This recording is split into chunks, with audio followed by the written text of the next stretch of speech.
you mentioned it, Jarrett Stidham playing through a back injury, but he told me football is all about managing distractions, and the pain in my back, just a distraction. This game is bigger than some pain. Stidham admitted that he was still sore during the week, but wasn't in any pain during pregame warmups, and he had no special treatment on his back today, but it is really cold down here, guys. Corey Coleman told me that weather won't be a factor, but he is wearing new gloves that are much thicker than normal, and Baylor has heaters, heated benches, and heated blankets on their sideline. They also have hot chocolate and some chicken broth to keep their players warm and hydrated on this cold Oklahoma night, guys. All right, Molly, thank you very much. Perfect weather for a college football game. It's cold, folks. 35 degrees. The temperature is supposed to dip into the 20s.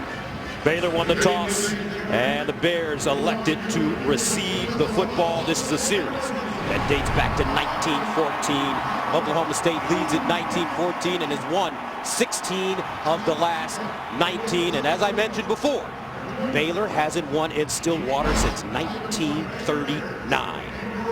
And now they got the true freshman, Jarrett Stidham, who's going to try to break that trend. What an amazing atmosphere here for college football late in November. So Zamara and Chris Platt back deep for the Bears.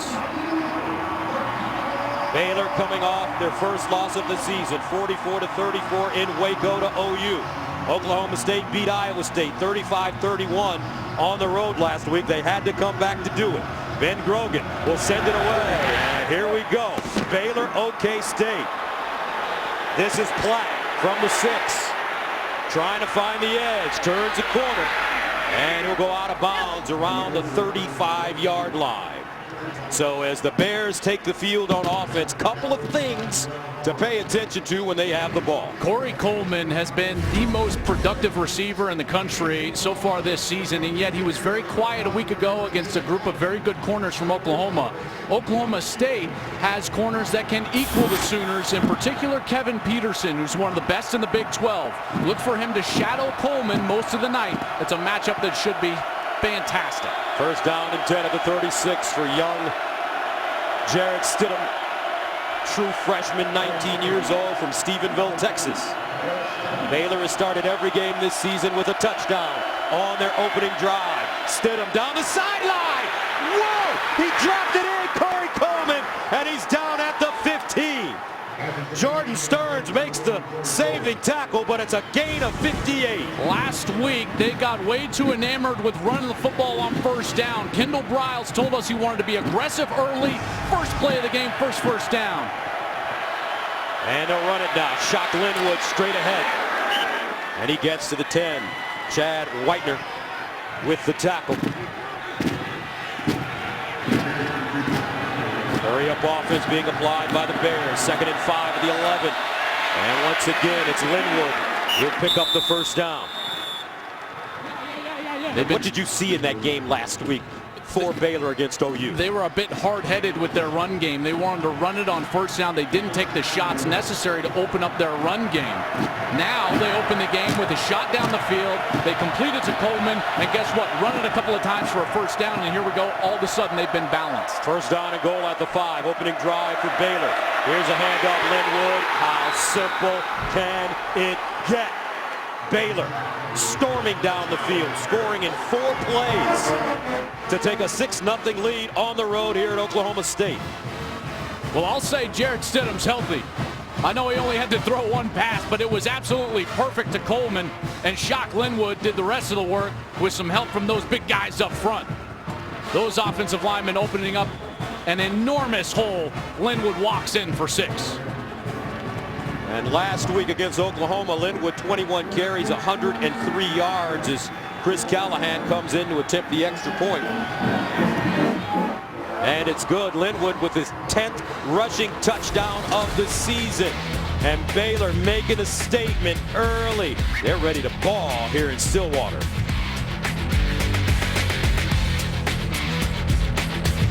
Hi, I'm Tony Ross.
possibly, if the committee has any integrity, drop out of the top 10. Iowa clinched the Big Ten West. Frank Beamer almost won his last home game. I don't think there was anyone outside of the state of North Carolina that was rooting against Virginia Tech there at the end. What a career Frank Beamer has had. Just to tip the cap from this booth to Frank Beamer for what he's done for college football. Spencer Everett's ready to send it away. Jeff Carr, Chris Lacey back deep. And this will be Chris Lacey from the 10-yard line. And he advances the ball to the 25 before being brought down. So a couple of things to pay attention to when Oklahoma State has the football. This conference is all about wide receivers, and Oklahoma State has a huge depth of core of wide receivers. James Washington is their leader. 8 players with 2 TD catches or more, and they're going up against a defense that's very banged up. 2 safeties that'll be brand new today in Chance Waz, Orion Stewart, both injured. Terrence Singleton, Tayon Sells in the ball game. They'll be tested early. First down and 10 of the 26. Carson lining up as a single setback behind Mason Rudolph, and delayed handoff. Not a lot of room for Chris Carson. But how about Mason Rudolph, 6'4", sophomore from Rock Hill, South Carolina.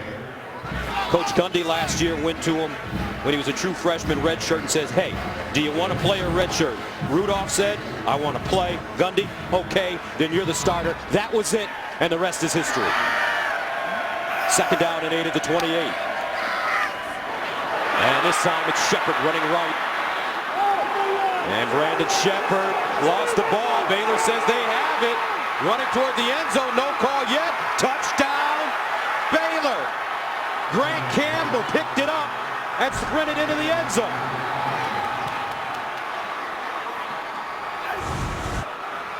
Everyone on the field except for Campbell ended up stopping. I'm having a hard time seeing why he just stripped it right out. Was a fumble recovered by the defense for a touchdown. Campbell just ripped it right away. That ball looked like it was coming loose before Shepard was actually on the ground. I'm shocked that Shepard was a fumble recovered by the defense for a touchdown. The previous play is now under further review. Shocked that Shepard didn't get up and try to tackle Campbell. It was coming away from his body, ripped it out just like Maurice Clarett in that national championship game way back in 2002. It's hard to see if that knee was down. All right, let's join our rules analyst from Los Angeles, Mike Pereira. Well, I'll tell you, as we're looking at it here, you get a quick shot that shows that the knee's down and the right hand is still on the ball. It looks to me a shade before it starts moving. If I'm in replay, I think I put him down here. You're going to see the knee hit, and now then the ball gets pulled out. If you actually stop it when the knee is down and take a look at it at that point, looks to me like he's down. And Mike, even if they don't overturn this, it looks like Campbell's knee was down as he rolled over after he stripped the ball, and that right knee was down. So regardless of if this stands as a fumble or not, it clearly will not be a touchdown. Correct, Mike? That is for sure, because anything other than the hand or foot, and his back is down, his head is down. So if they deem that the ball's coming out before that knee was on the ground, or they don't feel that they have enough evidence to overturn, then they'll put him down there.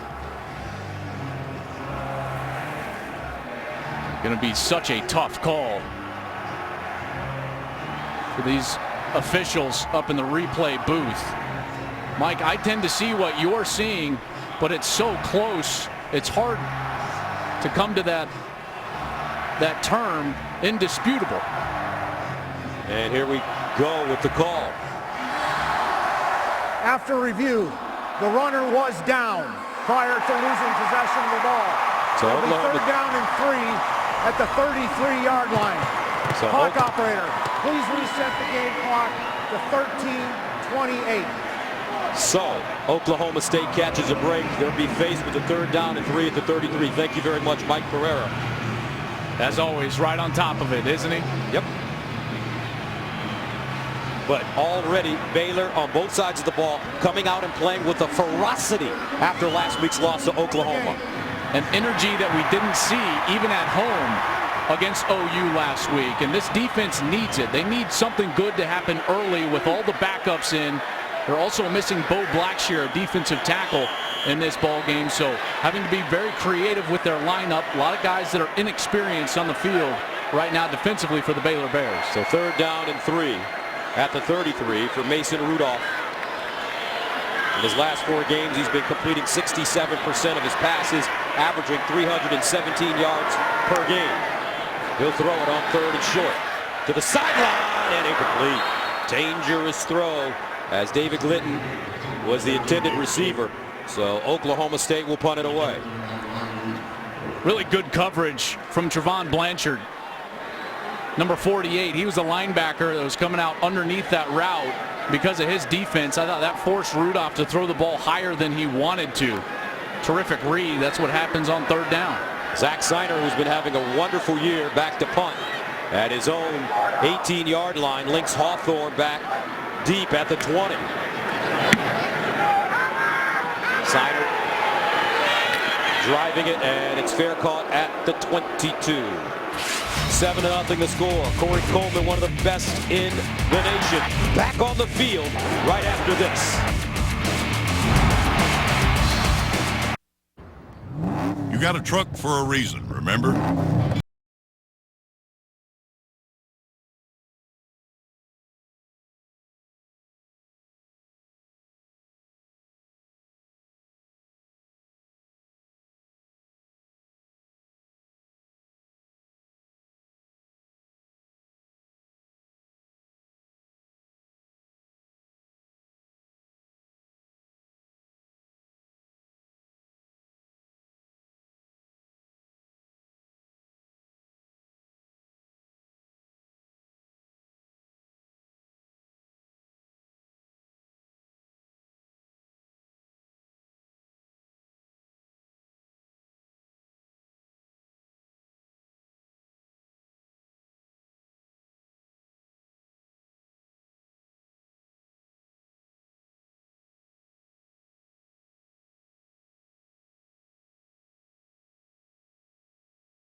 And ready to possibly compete in the college football playoff if they can finish off strong. And with the 2nd longest win streak in the FBS, with Ohio State going down, Houston going down, now Iowa, and this Oklahoma State team right in there. 1st down and 10. Chuck Linwood running. And Linwood crossing the 25 up to the 27. Jordan Stearns defensively. What is it about this kid? He doesn't flinch. His eyes don't become too big, even as a true freshman. Doesn't matter what the rush is doing, even when he got injured. And how about this? Some deception and a 1st down as Shock Linwood grabs it and goes. Jarrett Stidham sold it perfectly. He was walking over to the sideline when that ball was snapped. I don't know if it, I think that was absolutely a planned deal, but the snap was way too high for Linwood. But a 1st down. Here's Stidham to throw. Stidham looking sideline, gets it up and incomplete. Corey Coleman, the intended receiver. And there's that matchup. Coleman and Kevin Peterson. Peterson just great talent as a corner. They were in his zone coverage on that first completion down the field. That's why he wasn't step for step. But in that last play in man coverage, you can tell Coleman's not going to get much separation from Kevin Peterson. Second down and 10 at the 35. Johnny Jefferson in at running back now for Baylor. Here's Johnny Jefferson running straight ahead, and he'll plow his way to the 40-yard line. Make it the 41. So Stidham last week against Oklahoma playing through that tender back, 16 of 27, 257, 2 touchdowns. Now Stidham throwing on the move. He's got a receiver. K.D. Cannon down the sideline. Touchdown Bears. 59 yards.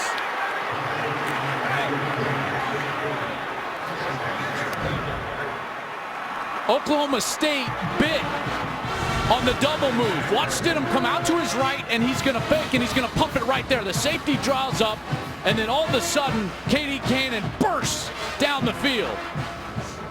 Excellent play design from Kendall Briles, the offensive coordinator, for a touchdown, and the explosive Bears are back. Didn't see much of that last week, and now they are taking shots on early downs here at Oklahoma State. Chris Callahan in to attempt the extra point. And remember, folks, Jarrett Stidham is a true freshman. He's 19, but you won't see a quarterback in college football throw a prettier ball than this young man. And he's got some weapons on the outside. Baylor up big early. Let's go!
I tell you, with Ohio State losing, they still are looking for their first top 25 win. And if Baylor's able to win here tonight in Stillwater, their resume would look awful good next to the Ohio State Buckeyes. Spencer Evans sends it away. Jeff Carr back deep. And that one bobbled, but Oklahoma State recovering at the 22-yard line. So let's take a look at the top 10 Clemson still the #1 team in the nation. Clemson's done a heck of a job. Obviously, Charleston Southern, no match for Alabama, even if they were the 8th-ranked team in the FCS. Iowa with a nice win, but this Oklahoma State team obviously can move up and make ground if they can come back. And Baylor and Michigan State going to make ground. Again, I believe wholeheartedly Florida will come down. Ohio State probably come down to about 9 or 10. First down and 10 at the 23 for Oklahoma State. Rudolph fires. This one caught by McCleskey, and he'll get out of bounds at the 26. Remember, Oklahoma State has 5 come-from-behind victories this season. Central Michigan, Texas, Kansas State, Texas Tech. And they also did it last week against Iowa State. 2nd and 6. Play fake. Rudolph, far side. On the money. Washington, first down, Cowboys. They've got that no-flinch mentality that I was speaking of with Jared Stidham. Well, Mason Rudolph also has that. They had a 17-point deficit last week, came back, won the ball game on the road. First down and 10. Raymond Taylor in the backfield. Here's Rudolph again, under pressure and incomplete. Washington, closest man to the football. Howard defensively for Baylor.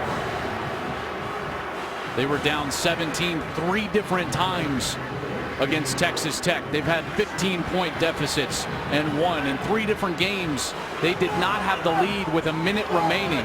This team will not panic, even if they're looking across the line of scrimmage at a top 10 Baylor team that's got a 14-point lead. Second down and 10 of the 35.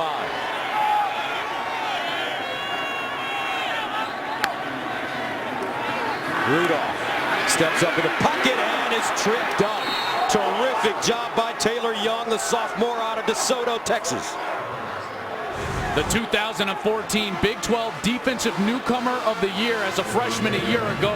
He's short, only 5'10", 225 pounds, but a great motor. And he's got terrific football instincts, off balance, still dives at the ankles, and is able to get Mason Rudolph to the ground. So that makes it 3rd down and 14 at the 31. Oklahoma State needs to get to the 45 for first down.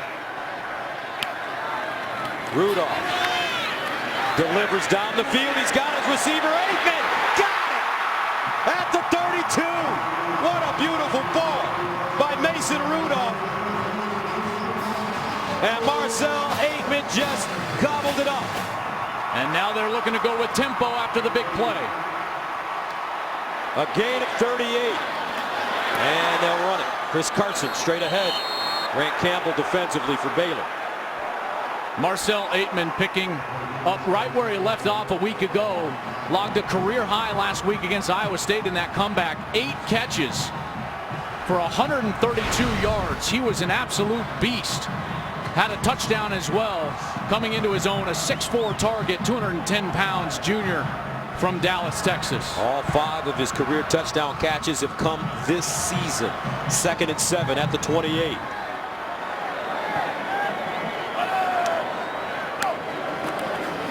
Play fake. Rudolph all day. Sideline. Incomplete. Intended for Austin Hayes. Chance Waz on the coverage, number 18. He's been dealing with a neck injury. Left the game last week against Oklahoma, but great coverage here. Right on the hip pocket. Didn't interfere with the wide receiver down the field. That's just excellent coverage, forcing a longer 3rd down opportunity. So 3rd down and 7 now at the 28. Waz from Pflugerville, Texas. Trips at the top of your screen. Glidden has been a go-to receiver on 3rd downs during his career. Rudolph looking up top for Aikman. And he's got it at the 10. And a first down, Oklahoma State.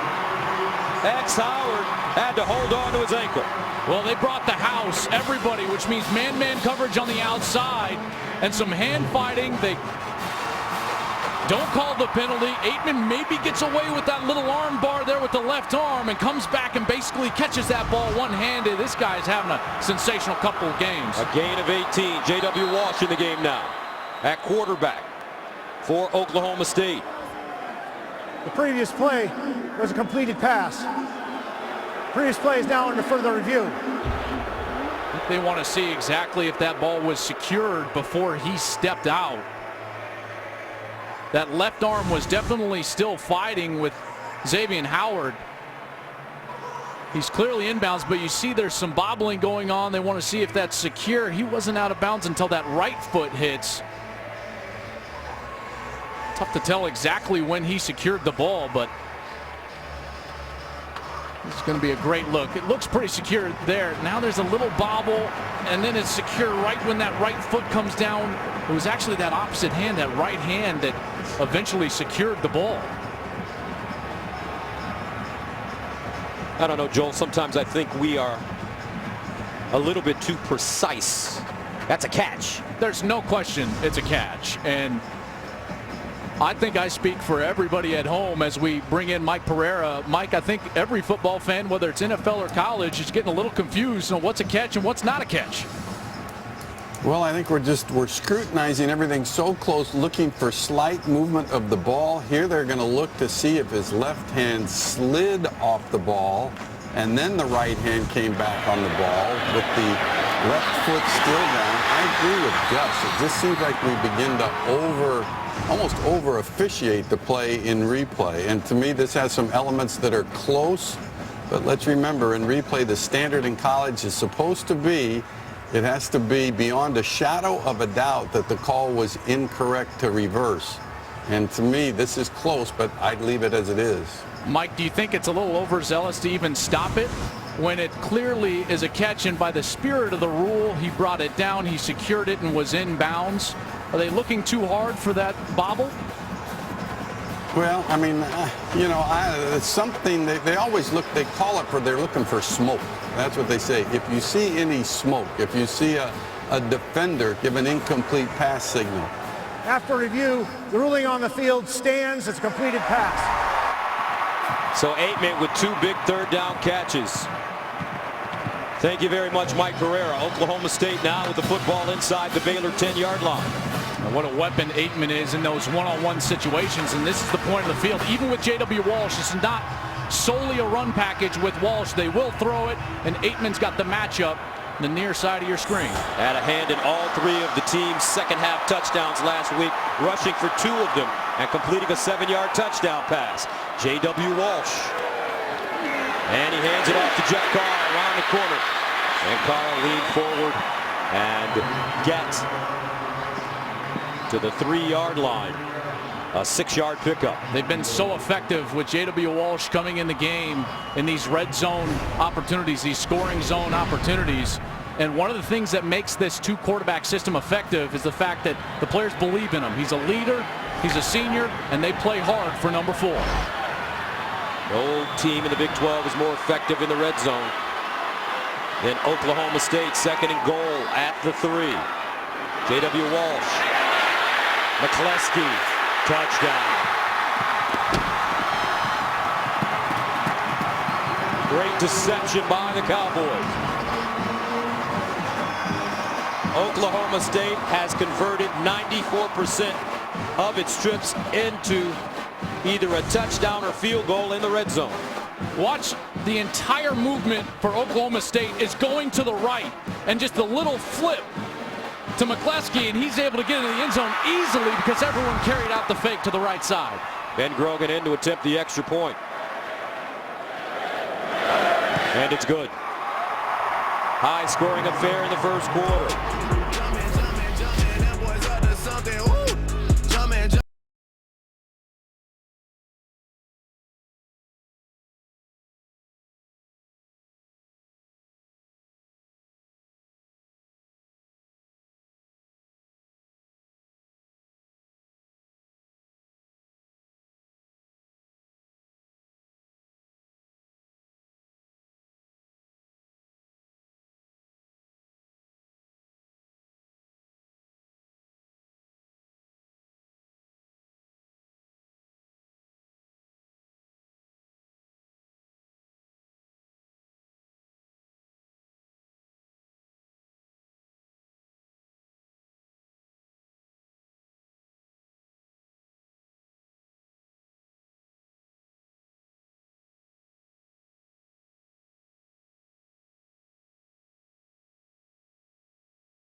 Pac-12. He gets after the passer, which the NFL desperately needs. And like I said, one of the highest character players that we've got going on right now in college football. All right, Baylor will start. Zamara looking for a lane, gets one at the 30 and all the way up to the 36-yard line. Let's go to Jenny Taft in the studio for a Lowe's game break. Thanks, Gus. Number 16 Navy visiting Tulsa. How about Toneel Goley, who would take this one 70 yards for the touchdown? The midshipmen now up 14-0 in the second quarter as Navy needs to keep winning to play in a New Year's Six bowl game. Gus, Joel, back to you guys. All right, Navy 8-1, ranked 16th in the nation. And Keenan Reynolds, I tell you, he might get some late run. The Navy quarterback, he's scored 81 rushing touchdowns in his career, breaking Monty Ball's FBS record. First down and 10, Shock Linwood looking for a hole, and he won't find one here. As Chad Whitener comes up and makes the play. Yeah, it's very clear that early in the downs, early in the series, Baylor needs to throw the ball to open up that defense to get the run game going later. 2nd and 8 at the 38. Play fake. Stidham delivers a strike. K.D. Cannon again. And I tell you what, with K.D. Cannon, Corey Coleman, Jay Lee, Lynx Hawthorne, I mean, can you find a better group of receivers in the nation? Well, you know, in this game as a whole, Oklahoma State's got a great core of wide receivers as well, but this Baylor core of wide receivers is explosive. First down and 10 at the 48-yard line. Linwood again. Miley with the tackle for the Cowboys. This offense has just been so prolific. First in points, total yards, yards per play in the FBS, and they're at it again tonight. Here's a handoff to Linwood. And Linwood will gain about 4 yards on the play. Seth Jacobs with the tackle. Great atmosphere. We're in Stillwater, Oklahoma, folks. One of the biggest games of the day. The Baylor Bears still smarting from the loss last week at home to Oklahoma. They would love nothing more than to spoil things for Oklahoma State, coming into this game undefeated. 3rd down and 4 at the 42. Stidham looking. Stidham, he's got a receiver up top. Incomplete. Chris Platt, the intended receiver. That brings up 4th down. Great coverage. Oklahoma State gambled a bit. They went with man coverage, brought the pressure. Stidham still threw a great ball, but Chris Platt was unable to adjust to it. It was a good route. It was right on the left side, but he was unable to get out there, and Baylor's going to keep their offense on the field, go for it on 4th down. And Stidham could pooch punt it. 4th down and 4. And he'll throw it. Stidham to the sideline. Incomplete. No flag on the play. Terrific job defensively. Corey Coleman, the intended receiver. Ashton Lampkin sat on him. And Baylor turns it over on downs. Baylor was looking for a pass interference here on Ashton Lampkin. Watch here as Coleman tries to slow play it, and then there's some contact there late. That ball was awful high. I don't know if that was all that catchable, but Art Briles looking for the flag. He's still looking. No laundry on the ground. So Oklahoma State starts with great field position at their own 42. Rennie Childs checks in at running back.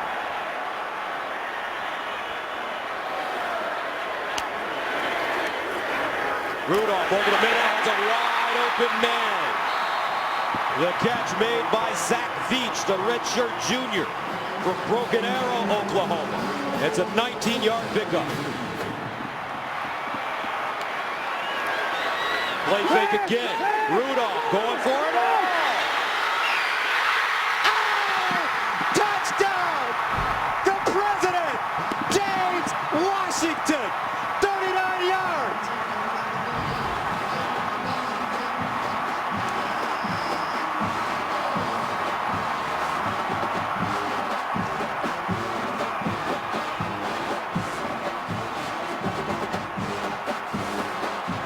It's a game of inches. Ryan Reed, number 9, almost tipped that ball away before Washington ended up with 6. And the extra point is good. Buckle up, folks. We're in store for possibly a classic. Oklahoma State, Baylor, level at 14.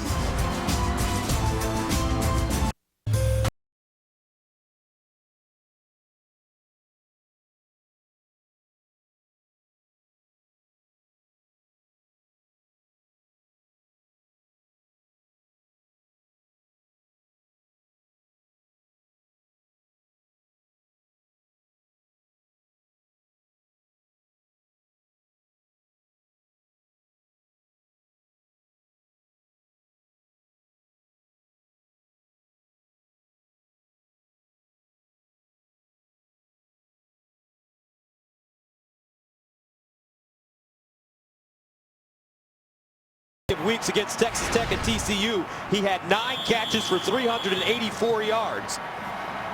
He's had 4 100-yard games in his last 6. This kid from Stamford, Texas is starting to come on. 2 plays, 58 yards for Oklahoma State. The Cowboys scoring in 19 seconds. Grogan sends it away. Chris Platt, the returner. And Platt taken down as he crosses the 25-yard line. The momentum in this game is just completely shifted. Baylor could not have a better start than what they had on the first 3 total possessions in this game. They went down for a quick score. They got a stop. Then they went for another quick score.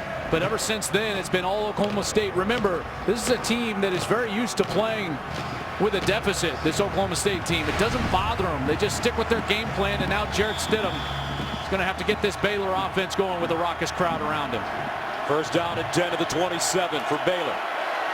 Stidham scrambling, throws on the move, and he'll dump it out of play. Now, Art Briles really praised Mike Gundy and his team. He said, whatever their personnel is, they always play within themselves. You see them in all types of games, and they never panic. They always have poise, and they believe in their system. And that all goes back to Coach Gundy. Second and 10 to the 27.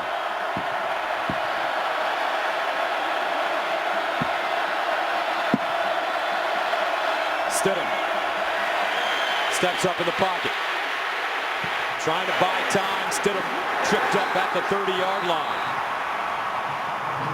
Chad Whitener, who's been having a terrific season, the redshirt sophomore from Mansfield, Texas. And that roster you were just speaking of, Mike Gundy does find success. All these transfers, you've got guys like Chad Whitener, a transfer from Cal. Here's Stidham, throws. Stidham looking, and caught by K.D. Cannon. Stidham standing strong in the pocket, Joel.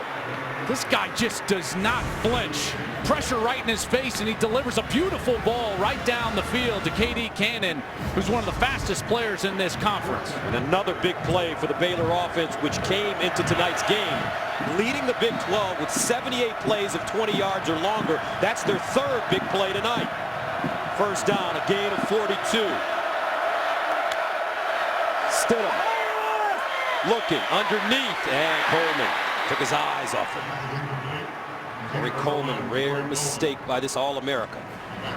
This offensive line has done a heck of a job, because even though there's been some pressure on Stidham, he's been clean for the most part. Guys like Pat Colbert at right tackle, Spencer Drango, a guy in my Fox 50 at left tackle who's got an amazing matchup tonight against Emmanuel Ogba, number 38. Another guy in my Fox 50. 2 first-round caliber players going at it tonight. Second and 10 at the 28-yard line.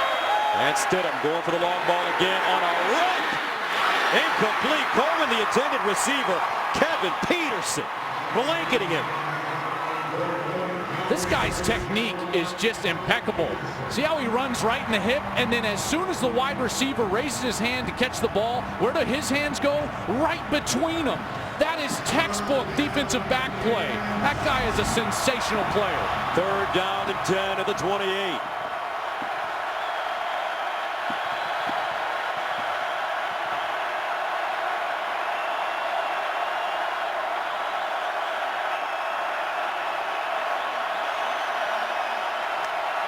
Stidham deep in the pocket, throws off his back foot, a spiral, incomplete. Out of bounds, K.D. Cannon, the intended receiver, but Kevin Peterson right there. And I tell you what, these DBs, the corners, Ashton Lampkin, Kevin Peterson, are terrific athletes. Well, look at, he wasn't even covering that route, and he still got to the spot. That's how athletic he is, Gus. I mean, Peterson at 5'11", 190 pounds, doesn't have prototype size, but he falls back under that route beautifully to break it up from K.D. Cannon. Tim Duffy, the defensive backs coach, always has these guys prepared. A 45-yard attempt for Chris Callahan. And he hooked it. 5:13 to play first quarter. 14 apiece. Baylor, Oklahoma State. This Cowboys team has done a remarkable job of swinging the momentum and getting this crowd in the game here in the first quarter. Baylor all over them early, but this defense has really bowed its neck in the last couple of series. That's what they do. That's what Mike Gundy has prided himself on with this unit. Trailed in the second half, 5 of the 10 games that they've played. Trailed with a minute remaining in 3 games, Texas, Kansas State, and West Virginia. And they've trailed by 15 or more points in 3 games this season. First down and 10 at the 28-yard line for the Cowboys. Rudolph will hand it off to Raymond Taylor. But Taylor goes backwards. He got blasted by Sean Oakman. And folks, if you ever have a chance to stand next to Sean Oakman, you'll see one of the best looking athletes you'll ever see. 6'9", 275. This guy is just a physical freak. He's fast, he's powerful, he's long. See him play on the sun, come all the way around, still make the play. Second down and 12 after the 2-yard loss at the 26. Rudolph, he'll throw it. Steps into his throw underneath the hands of Washington. Again, Washington picked up the first down, then went backwards. So let's see where they spot it. He willingly went backwards to reestablish a different upfield spot. At this point, now he's a runner, and at this point he willingly goes back. Now he's contacted, and the linesman does a heck of a job spotting that back short of the first down. A mistake from James Washington. Third down and 1.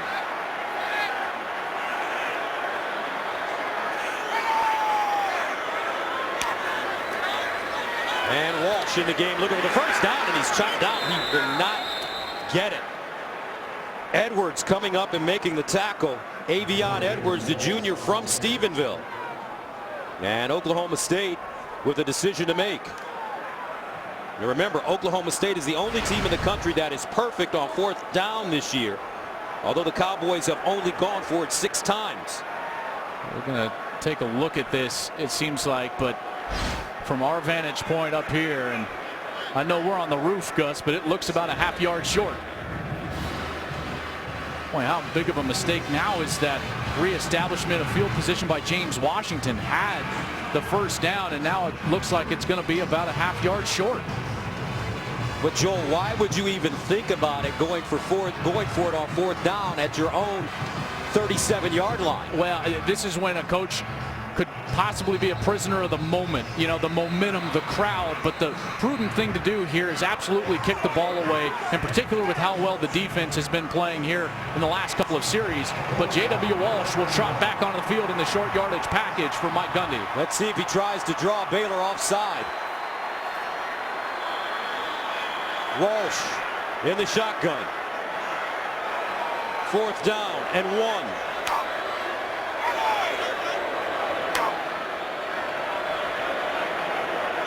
Exactly what they did. Baylor not eating the cheese.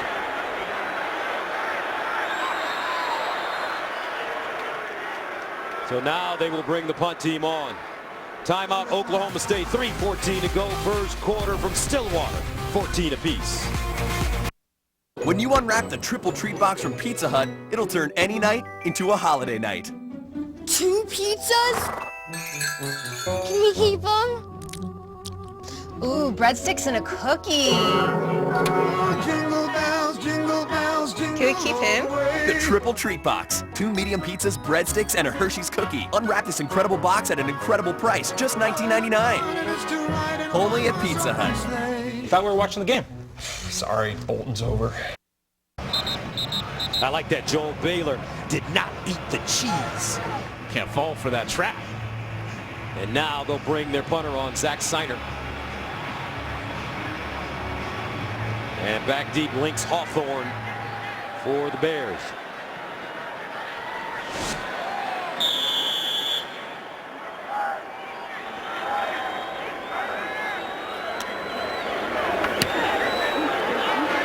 Nice spiral and punt. Hawthorne with the fair catch at the 17. Next week is rivalry week in college football, and we'll bring you plenty of bad blood. including Texas Tech versus Texas, Washington against Washington State for the Apple Cup, and the Civil War between Oregon State and Oregon. It all begins Thanksgiving Day on FS1 and here on Fox. And I'll tell you what, nobody in the country wants to play Oregon right now. Hey, you ain't lying. This team with Vernon Adams, heck of a performance today. They played USC. They're still alive. Of course, Stanford's going to play Cal later tonight. In that ball game, that rivalry ball game, Stanford will lock up the Pac-12 North with a win. But Oregon on their heels, the offensive leaders, already a big day here offensively for both teams. But Baylor needs to get a little momentum back. They haven't had it the majority of the last 10 minutes. First down and 10 of the 17. Stidham, delayed handoff, Linwood. And Linwood will go down at the 22-yard line. Vincent Taylor, redshirt sophomore from San Antonio, with the tackle. Excellent job here. This design they're pulling around is actually the tackle. That was big Spencer Drango leading up there for a big gain. Gain of 5. Second down, Linwood again. Jitterbugging. And Shock Linwood will gain 3.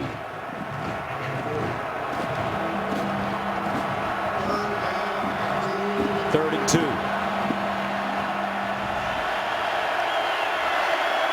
Linwood again looking for the first down, and he has it. As he's dragged down at the 32-yard line by Jordan Burton. Good vision there from Linwood. Had to stop, find the seam, and then he was able to burst upfield for the first down. 14 career 100-yard games for Linwood. Stidham. He wants to run it. And Stidham tackled from behind. Agba tracking him after the 4-yard pickup. An entire coaching staff and all the Baylor fans, whenever Stidham is on the run, Kendall Briles, their heart's going to be in their throat. Remember, dealing with a back injury from last week. Stidham to throw it again. Looking. Now dancing out of the pocket. Nobody home. So Stidham takes it himself and gets out of bounds at the 41. He missed his guy, Corey Coleman. Corey Coleman's just going to run a curl route, and he was wide open right here. He's clapping his hands, comes to the open spot, and then shows a little frustration that he didn't get the ball. First down, though, at the 43. Corey Coleman lining up in the backfield. And they'll give it to him. The speedster, midfield. Coleman trying to get outside. And Coleman still on his feet as he finally is taken down inside Cowboy territory. Last week, only 3 catches. He wasn't able to affect the game. Kendall Briles said that we got to get him the ball whatever way we can, whether it's in the pass game or the run game, here lined up as a running back. He picked up 15 yards there. Was double and triple teamed at times last week against Oklahoma. False start. Offense. Number 61. 5-yard penalty. First down. Jarrell Broxton, the senior from Maryland, a junior college transfer from Lackawanna College. Happens to be the same junior college that Kevin White was at before he went to West Virginia, and then of course now as a top 10 pick with the Chicago Bears. First penalty of the game. First down and 15 for Stidham. Sidestepping underneath. Oh, he threw a missile at the 30-yard line, and it's caught by Lynx Hawthorne. This kid has intangibles. I tell you, that's great arm strength. Watch him off balance, and he's still able to get the ball into what I think is a tight window for a first down. Terrific arm talent from the youngster. 5 for 12, 180 yards and a touchdown. Here's the handoff to Johnny Jefferson. And JJ will get that football down to the 25. You see how having success in the passing game has opened up the run later in the series. 2nd and 6 at the 26.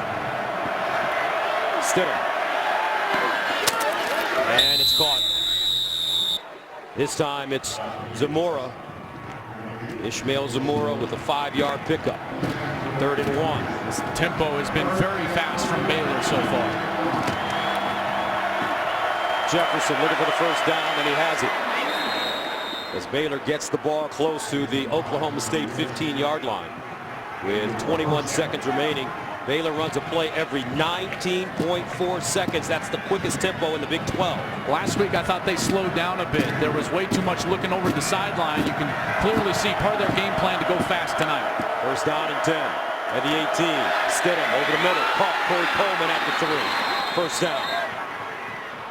Jordan Stearns with the tackle. And that should take us to the end of the first quarter. But I don't know, it's Baylor. It may not. They get a play off. Jefferson. And Johnny Jefferson did not make it into the end zone. And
yards of offense in the first quarter. I mean, some teams be desperate for 294 yards in a game, much less the first quarter. They snapped it 33 times, averaging 8.9 yards per play.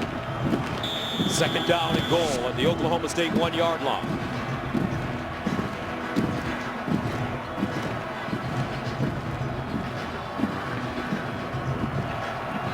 Devin Chafin is checked in at running back. And he goes straight ahead for a touchdown.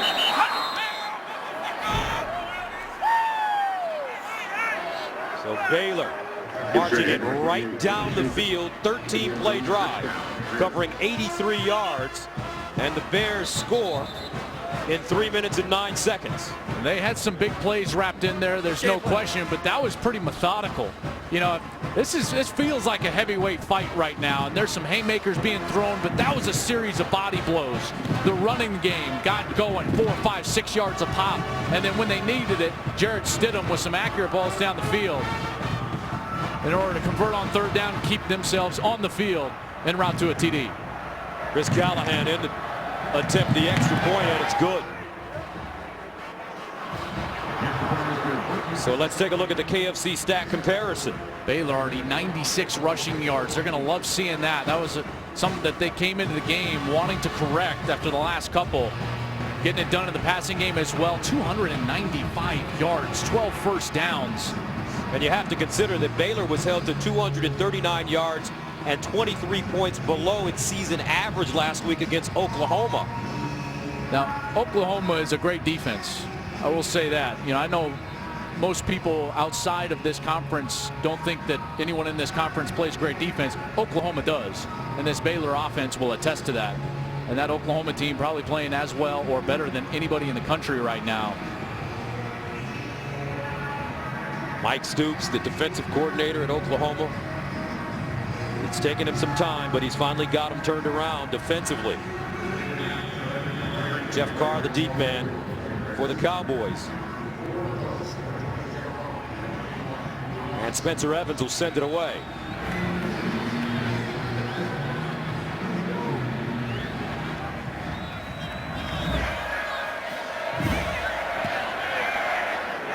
Kicks it to the far side. And Jeff Carr to the 30. As he crosses the 30 up to the 32 with his forward progress. All right, let's go to Los Angeles and check in with Jenny Taft for a game break. Thanks, Gus. Well, you guys were just talking about number 7 Oklahoma. They're hosting number 18 TCU. And the Horned Frogs strike first as redshirt freshman Foster Sawyer in for the injured Trevon Boykin finds Colby Listenby. TCU up 7-0 in the first quarter, guys. Well, how about that? TCU right down the field.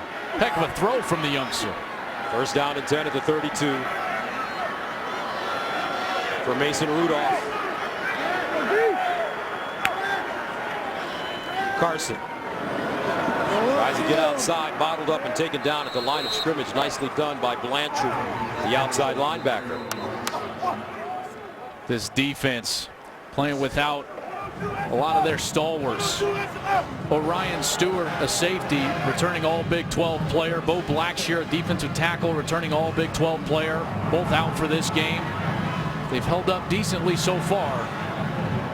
2nd and 9 at the 33. Rudolph sets up a screen. He's got his man and some running room. Carson down the sideline and out of bounds at the Baylor 42.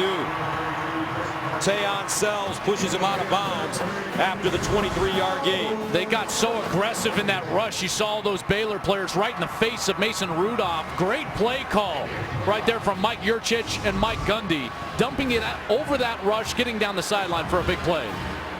First down to the 42. And Rudolph to throw. In trouble and sacked. Trevon Blanchard got to the quarterback. No one playing better on this defense than Trevon Blanchard, number 48. Last week had 14 tackles, 13 of them solo stops in the game against Oklahoma. He had 3 tackles for loss and a sack. So now back-to-back games with a sack for Trevon Blanchard, the nickelback for Baylor. And it's a loss of 9, 2nd and 19 at the 49.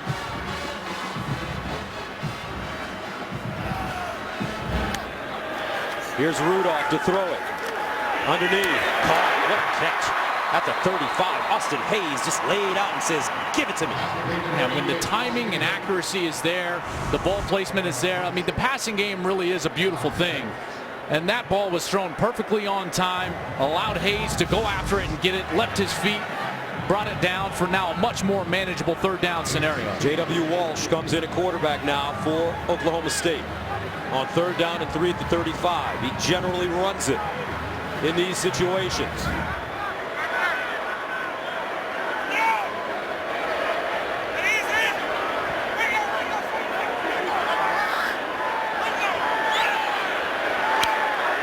Walsh to throw it this time. Up top.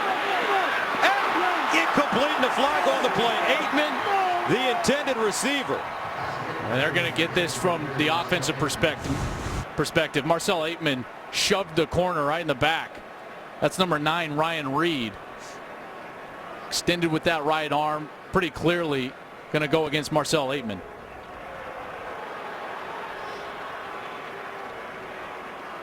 Full extension with that right arm. Now they have to make the decision if they want to back him up. Offensive pass interference. Number 3. 15-yard penalty. Still 3rd down. I would have thought about declining that penalty would have brought up 4th down and forced them into a decision there, either bring out the field goal kicker, but I guess you just hope they don't have a big play here. Art Briles rolling the dice, trying to get them out of field goal range. So 3rd down and 18 at midfield. Cowboys need to go to the Baylor 32 for a 1st down. Mason Rudolph back in at quarterback.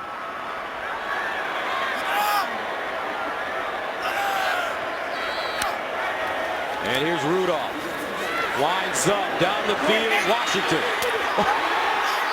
Incomplete. Boy, Baylor dodged a bullet there.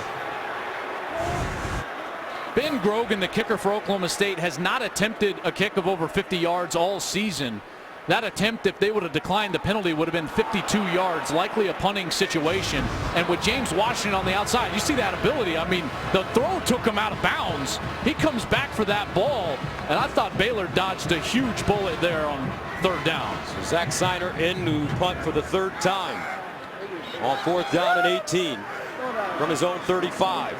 Links Hawthorne, the deep man. End over end kick. And Hawthorne has it at the Baylor 19. So the Cowboy defense back on the field. They are going to need a stop, led by Emmanuel Akbar.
Zeke not having a great game, and then showing a little attitude afterward. He and Cardell Jones essentially saying that they're going to leave school, go to the NFL, and he was not happy with the play calling. I got news for you, Ezekiel Elliott. Tom Herman is not walking through that door anytime soon.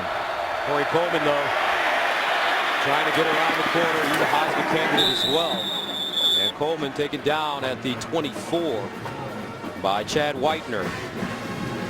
You see already the creative play calling from Kendall Briles, trying to get Corey Coleman involved in any way that he can. Now the jet sweep, we've seen him line up as a tailback as well. 2nd down and 6 at the 24.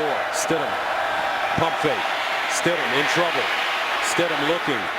And Stidham gets down close to the 1st down. Jordan Railford coming up with the tackle from behind. Third down here for this OSU defense. Chance to get off the field. Third down and 1. Here's a handoff. Linwood and a first down. You know, the tempo from Baylor is used as a weapon in short yardage situations because Kendall Briles says you can steal first downs. You can steal a yard or two almost 4 or 5 times a game. And this is Shock Linwood trying to make something out of nothing as he is stopped by Jordan Stearns and Jordan Burton. There's Kendall Briles, offensive coordinator, the son of head coach Art Briles. And some confusion, it looks like, from Oklahoma State defensively. Flag on the play.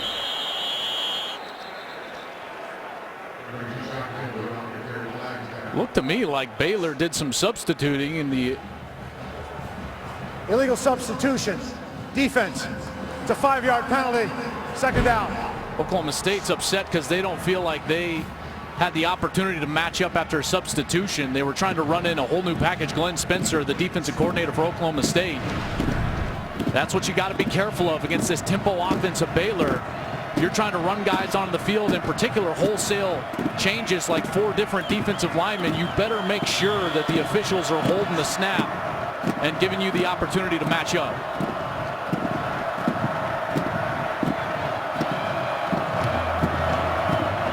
Second down and 3. And they'll hand it off to Johnny Jefferson.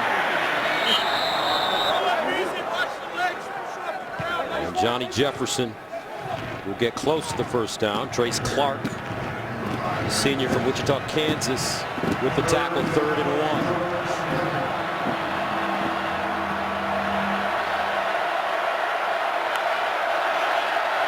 Jefferson again, first down Baylor. That's exactly what I was talking about before. Lining up, trying to ensure yourself you're going to get a base look from the defense because you're forcing them to line up so quickly, and then you steal a yard or 2 and move the chains. First down. Stidham. Corey Coleman at midfield. And Coleman wrestled down by Kevin Peterson. You know, one of the things that impressed me so much about Kevin Peterson is a lot of times you see corners that aren't great tacklers in space, but every time you see Peterson get an opportunity, he's a very sure tackler in one-on-one situations. 2nd and 4 at the 49. Flag on the play. Coleman with the catch. But there is a flag at midfield.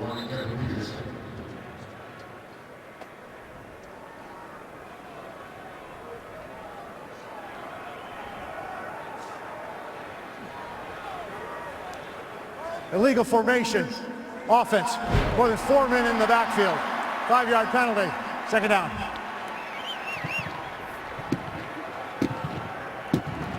That's a product of a young quarterback. When you have a veteran quarterback, one of the jobs of that quarterback is to make sure that the formation is correct, and the players who are on the line of scrimmage need to be all the way up and on the line of scrimmage. 2nd and 9 at the 46. And some movement in the backfield again. This time it's Gus Penning.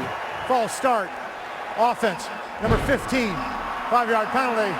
Still second down. There's some self-inflicted wounds here. Gus Penning, a senior, junior college transfer from Grand Rapids Community College and Riverside Community College, but those penalties clearly hurting in this set of downs. 2nd down and 14.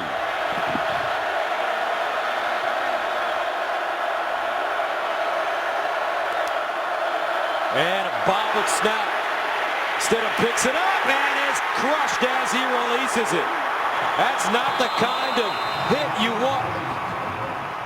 Agba getting to the quarterback who's got a tender back. Emmanuel Agba, one of the best players in college football. Relentless effort.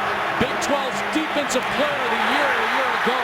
Splits the double team and gets to the quarterback. 2 sacks at Iowa State last week, leads the Big 12 and 3rd nationally with 11. So a great opportunity for Oklahoma State. Rolling on the field was an incompleted forward pass. Previous play is now under further review. Well, as we took a look at the replay, he definitely hit Stidham's right elbow. The question will be, does the ball go straight up or forward? The ball definitely goes forward. That would make you assume that there was at least a little bit of movement from that arm going in that direction. I don't know, Joel. That looks like a fumble. I hear you. At the last second, boy, that's awful close. So we were talking with Mike Pereira earlier.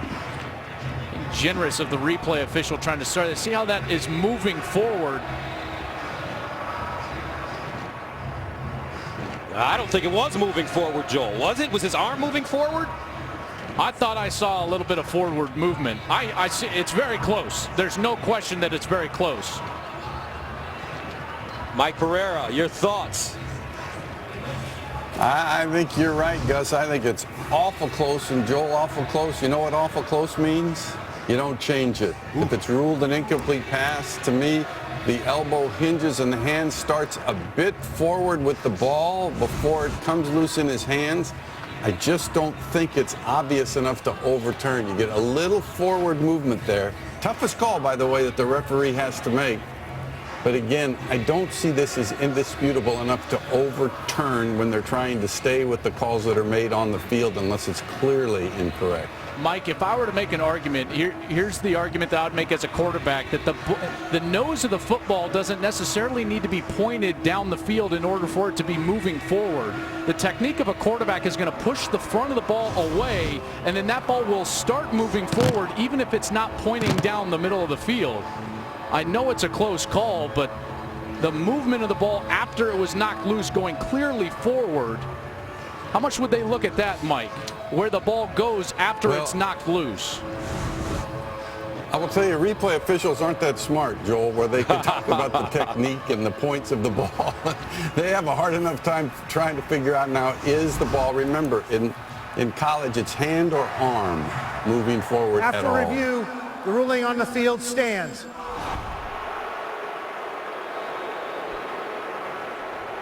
All right, thank you very much, Mike. 9:28 to go. Baylor will retain possession. So, I'm such a quarterback homer. Yeah, you got to dumb it down sometimes, partner. You know, you got to. My aunt is watching. She doesn't understand all that stuff you're talking about.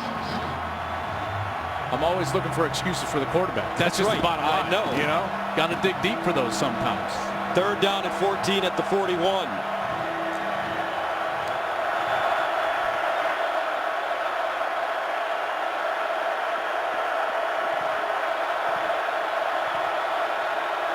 And listen to this crowd. Stidham sets up. Stidham looking, wants to run it. Can he get there? Stidham on the move. First down, Baylor. So the young fella, who was known as a dual threat quarterback in high school, uses his legs. This is a great decision, and he gets a wonderful block from Shock Linwood down the field. Took a little bit of a shot in his back there late, but this guy showed some wheels. A 16-yard gain. Stidham down the field looking. Coleman incomplete. No flag on the play. This Oklahoma State team now moving towards a clear double team. It's Kevin Peterson low, and then he passes him off late to number 13, Jordan Stearns, the safety. Some contact there late. 10-yard penalty. First down. And a penalty behind the play late there that we didn't actually pick up. A Corey Coleman looking for the flag down the field. Didn't happen. A holding called on Broxton. First down and 20.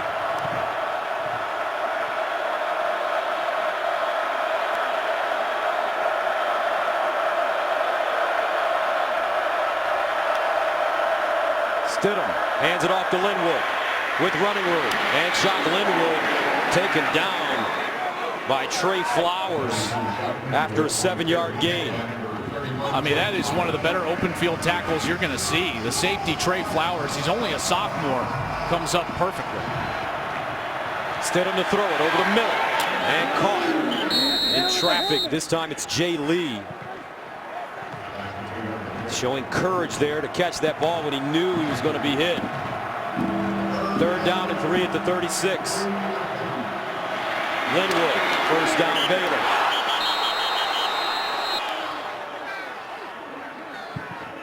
That's a tendency from Baylor. You know, they run the ball more than anybody in the Big 12 on 3rd and 3 or longer. In fact, they run it over 50% of the time. And with the emphatic whistle, I didn't think Linwood was down, but with the emphatic whistle from the umpire, he didn't allow for a clear recovery. So that play will not be reviewed. Or will it? Well, they didn't have a clear recovery. Ruling on the field is the runner was down. Previous play is now under further review.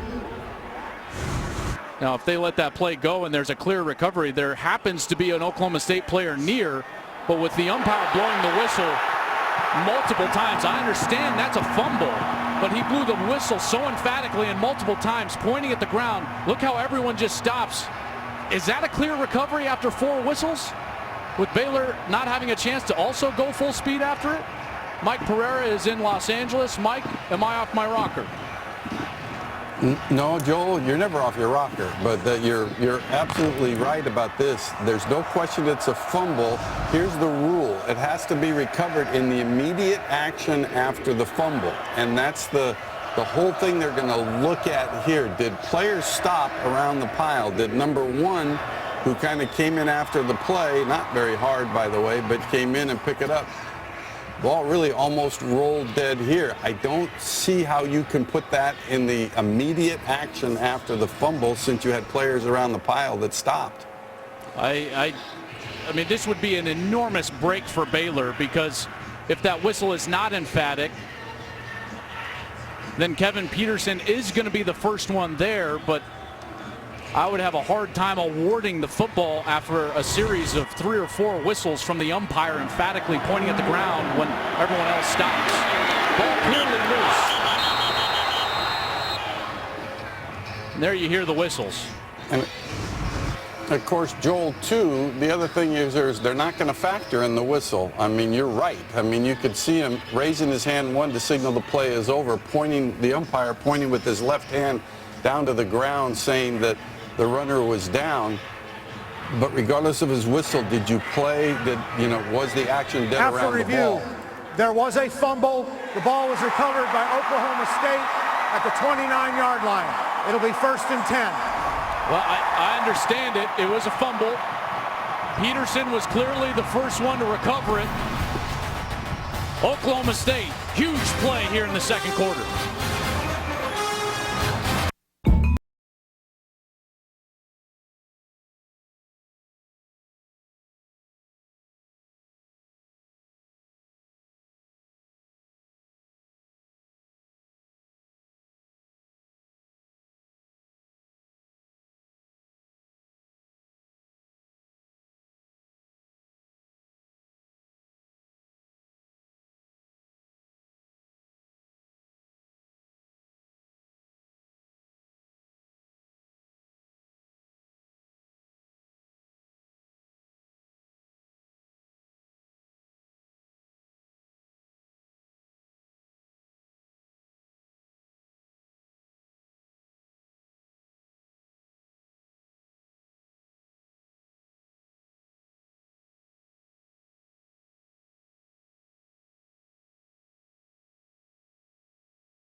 pointing at the ground. Myself, Mike Pereira, think that he has a case. The officials felt differently, awarded the ball to Oklahoma State. So Baylor went 12 plays covering 61 yards, held it for 4 minutes, and ended up with no points. First down and 10 to the 29. And they'll hand it off to Childs running right. Cuts it inside with the room. And he gets about 7 yards on the play. This Oklahoma State team, they've lived on turnovers. Glenn Spencer, the defensive coordinator, has done a great job in their last 5 games, 11 takeaways. Done just a remarkable job. Second down. And Rudolph drops it off to Childs. And he'll be lucky to get back to the line of scrimmage as Taylor Young stops him. So Shock Linwood fumbling the football. Third down and 2 for Oklahoma State. 7:54 to play in the second quarter. Now late, they'll go to J.W. Walsh as he trots on the field. Jeff Carr in the backfield. Still substituting.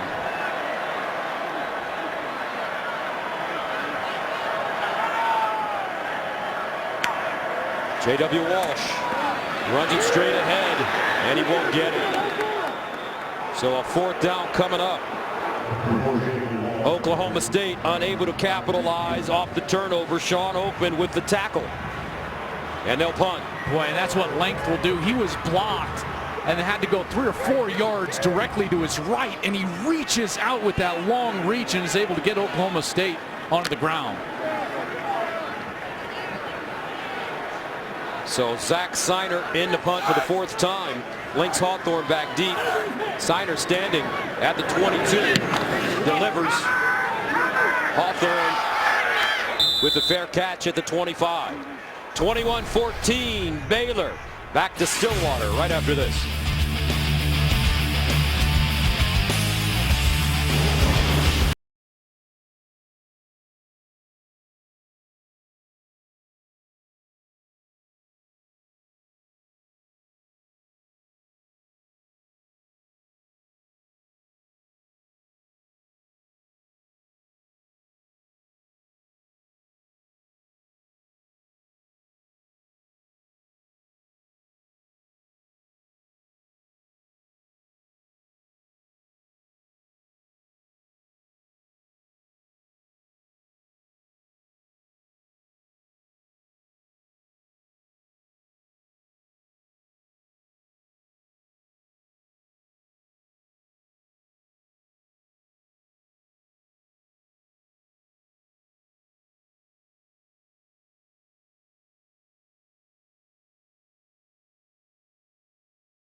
What a catch.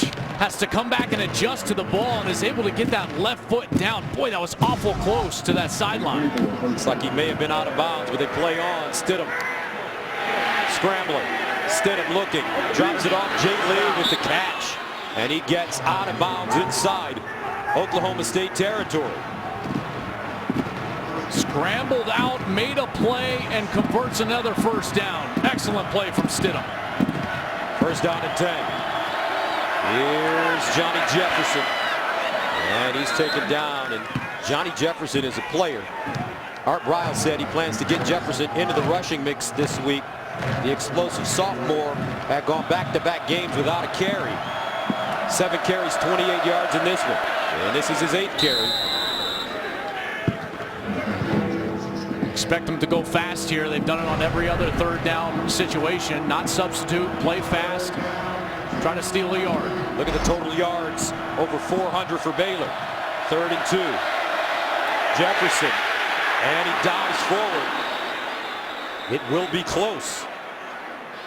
Seth Jacobs chopping him down. That's just great balance from Johnny Jefferson. Seth Jacobs is in the backfield, and he keeps himself above the ground, and he dives for that first down. Excellent job.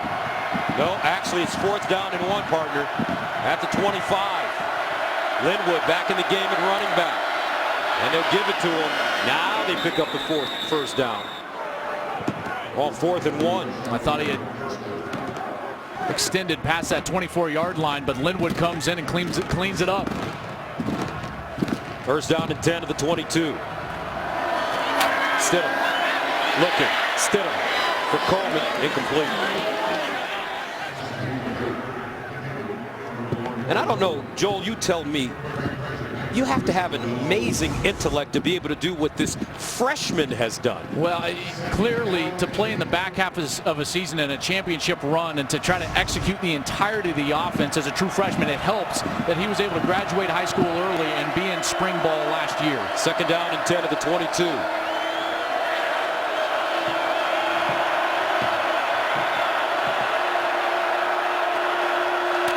Stidham handing it off. Linwood. Not a lot, and an injured Bear on the field. Vincent Taylor with the tackle, and that is Gus Penning getting up slowly.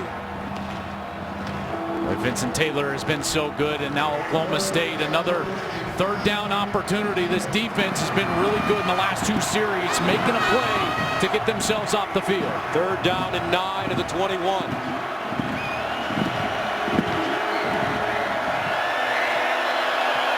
Oklahoma State showing blitz.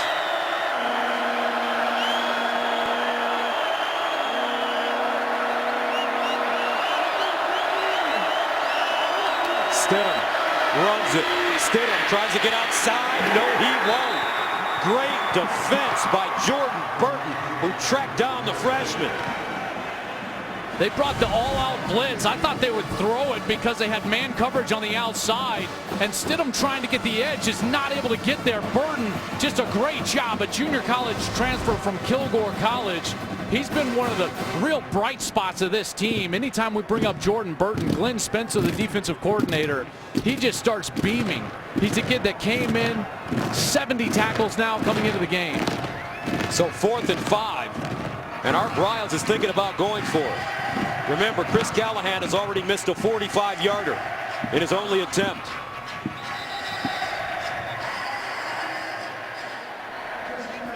.330 to go.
The plot thickens here in Stillwater.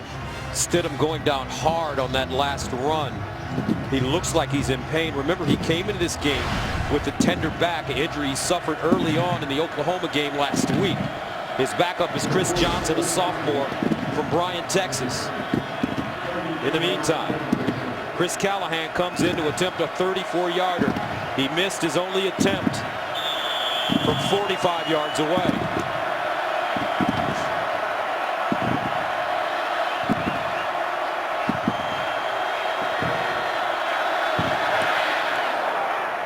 This time it's good. So Baylor settles for 3, 24-14.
Is it your back? He asks him. And then from there goes with the field goal unit, and now they're actually working on the right leg of Jarrett Stidham as he went down awkwardly. Injured that back on the third play against Oklahoma. And this is Carr running. And he'll get to the 30. Close to the 35. Let's check in with Jenny Taft in Los Angeles for a game break.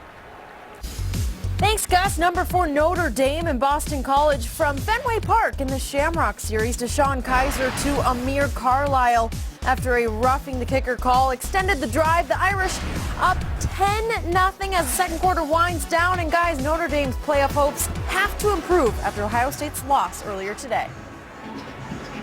There's no question. There's a lot of teams that their playoff hopes improve, including Michigan State, including Oklahoma, Oklahoma State, and this Baylor team, who will look to move up if they're able to win here in Stillwater. First down and 10 at the 32.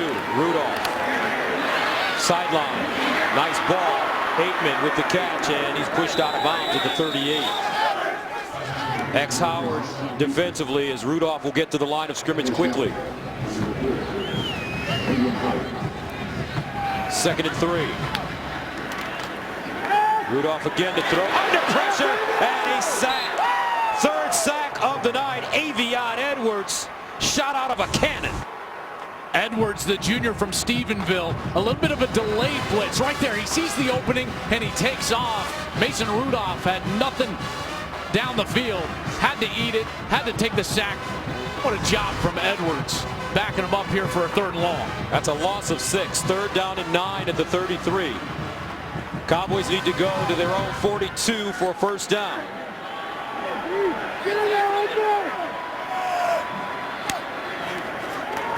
Here's Rudolph looking. Rudolph's got to deliver and incomplete.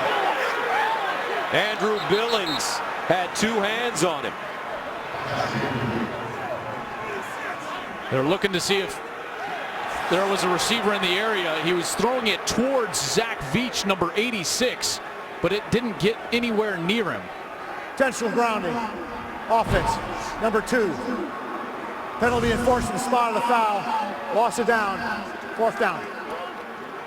There's big Oakman coming in there. There's Billings. Now he's in the grasp, and now he's trying to throw it towards Veach. Veach was out there on the right side, number 86, but it didn't get anywhere close to him. Excellent job by the officials there, conferring and then going with the flag. 4th sack of the evening for Baylor here in the 1st half.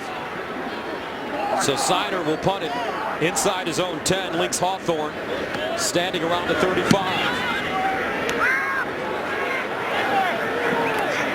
And this will be down at the 42. So with 2:15 to play, which is an eternity for this Baylor offense. That's not even 2-minute offense for them. That's just offense. They've got 42 touchdowns on the season that they've scored in under 2 minutes. Last year they led the country with 41 of those scores. This year already with 42. Stidham on the night, 12 of 21, 258 yards and a touch, and 6 rushes. I'm surprised they've gone to the rushes. A couple of those have been scrambles, but they've actually had him in the zone read game. And with that back injured and slowed, I'm surprised they've gone in that direction. First down, they'll hand it off to Shock Linwood. And he spins, turns his legs, and gets to the 45. You can't run Stidham anymore. No, and now in particular, his ankle clearly got rolled up on. He's gone with the spat. He's limping.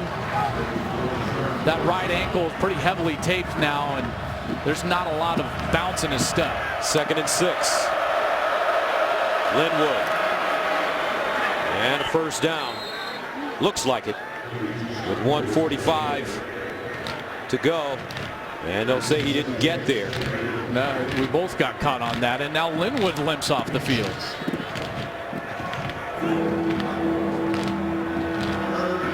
Third down and 1. Johnny Jefferson replaces him. They give it to him. First down, Baylor. And more. Jefferson still on the move as he drives forward and gets to the Cowboy 35 for a 13-yard gain. This defense has to recognize that Stidham is no longer a threat in the run game, as Linwood gets attended to on the sideline. And Jefferson again. And he stood up, sent backwards. Emmanuel Agba, first man to him. And you just saw the adjustment. Now these players starting to understand Stidham is essentially a statue now, so these handoffs are no longer read plays. They can just collapse on the running back. 2nd and 9. This kid's courageous, though. Here's Stidham. With time, strip, loose, Oklahoma State football. He stripped it and recovered it. What a player.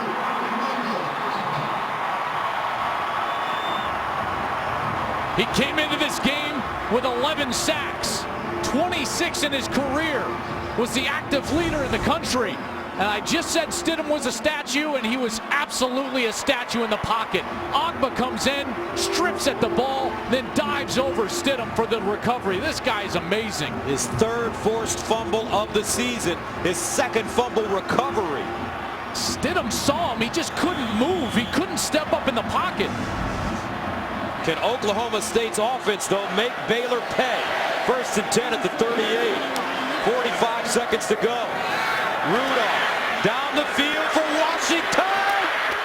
Incomplete. Well defended, X Howard, the junior from Houston. Well, that's why he was one of the Big 12's best corners a year ago. Going up against James Washington, and he's able to go right in between the hands, just like we saw Kevin Peterson from Oklahoma State do earlier in the game. But Rudolph's got to lead him, Joel. He does. That ball was severely underthrown. If you're going to underthrow it, you got to go to the back shoulder. 2nd and 10 at the 38. Rudolph again. Sideline. And out of bounds as Glidden makes the catch. Such an important series as far as momentum goes. Baylor got the opening kick, so Oklahoma State with a chance to put points on the board, go in at halftime, and then get the opening kick of the second half. Oklahoma State with 2 timeouts remaining. 3rd and 5 at the 43. Rudolph drops it off in the flats. Carson, and he drops it. Chris Carson taking his eyes off the football.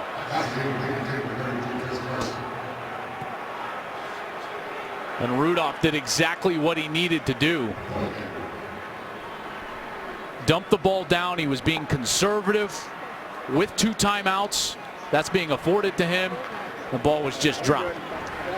And with 26 seconds remaining, Baylor will get it again as Oklahoma State punts for the 6th time. Zach Sider, this one off the side of his foot, takes a Cowboy bounce though, and down inside the 20.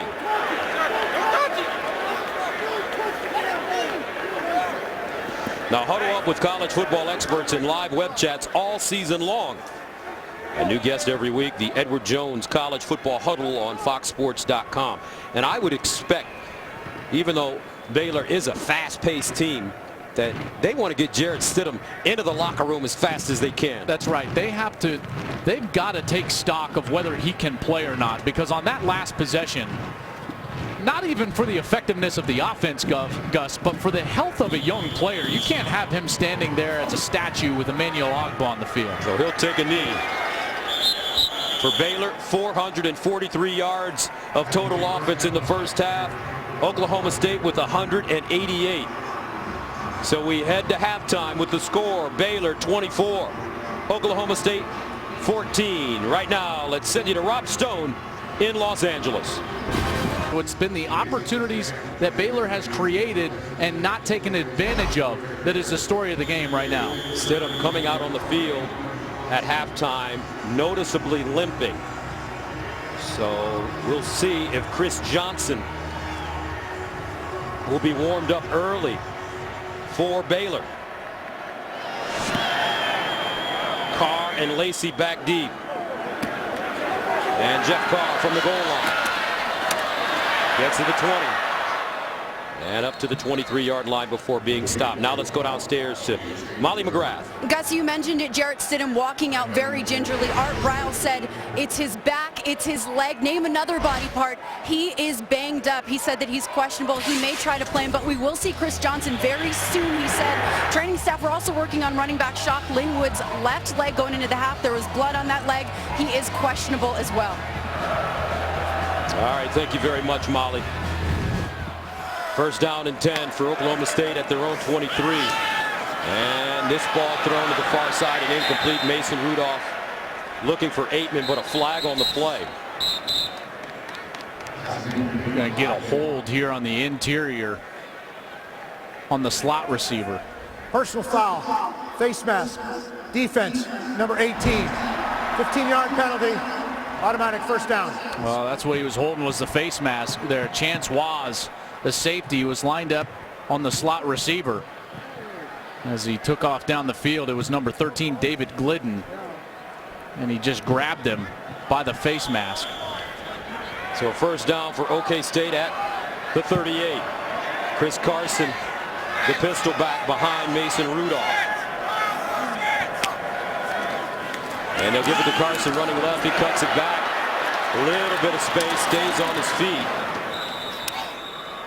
And Carson taken down by Taylor Young. Great pursuit by the Baylor defense. And with guys banged up in the secondary, this Baylor team had a couple of safeties leave the game against Oklahoma. The front seven had to play great tonight, and they've done that. Minus 11 yards Oklahoma State has rushing so far. This front seven for Baylor has dominated the game.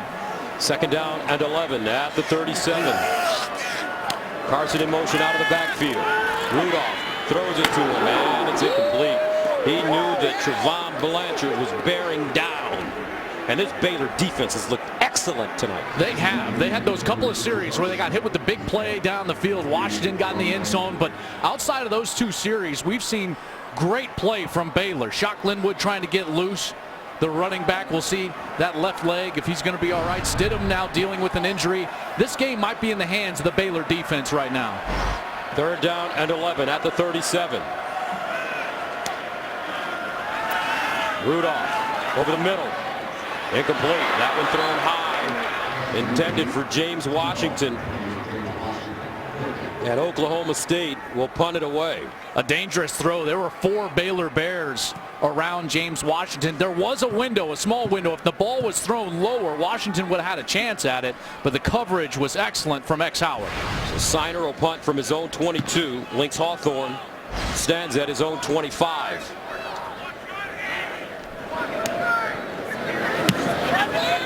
High spiraling kick. Hawthorne backing up, and he has it at the 18. So here's the big question. Can Jarrett Stidham, bad back, tender ankle play? No, doesn't look like he will. Here comes Chris Johnson. Chris Johnson, big player, 6'5" and 235 pounds. He lost the backup job to Jarrett Stidham in fall camp. So they moved him to wide receiver because he's so athletic. He played wide receiver for the entirety of the season until Seth Russell against Iowa State got that neck injury.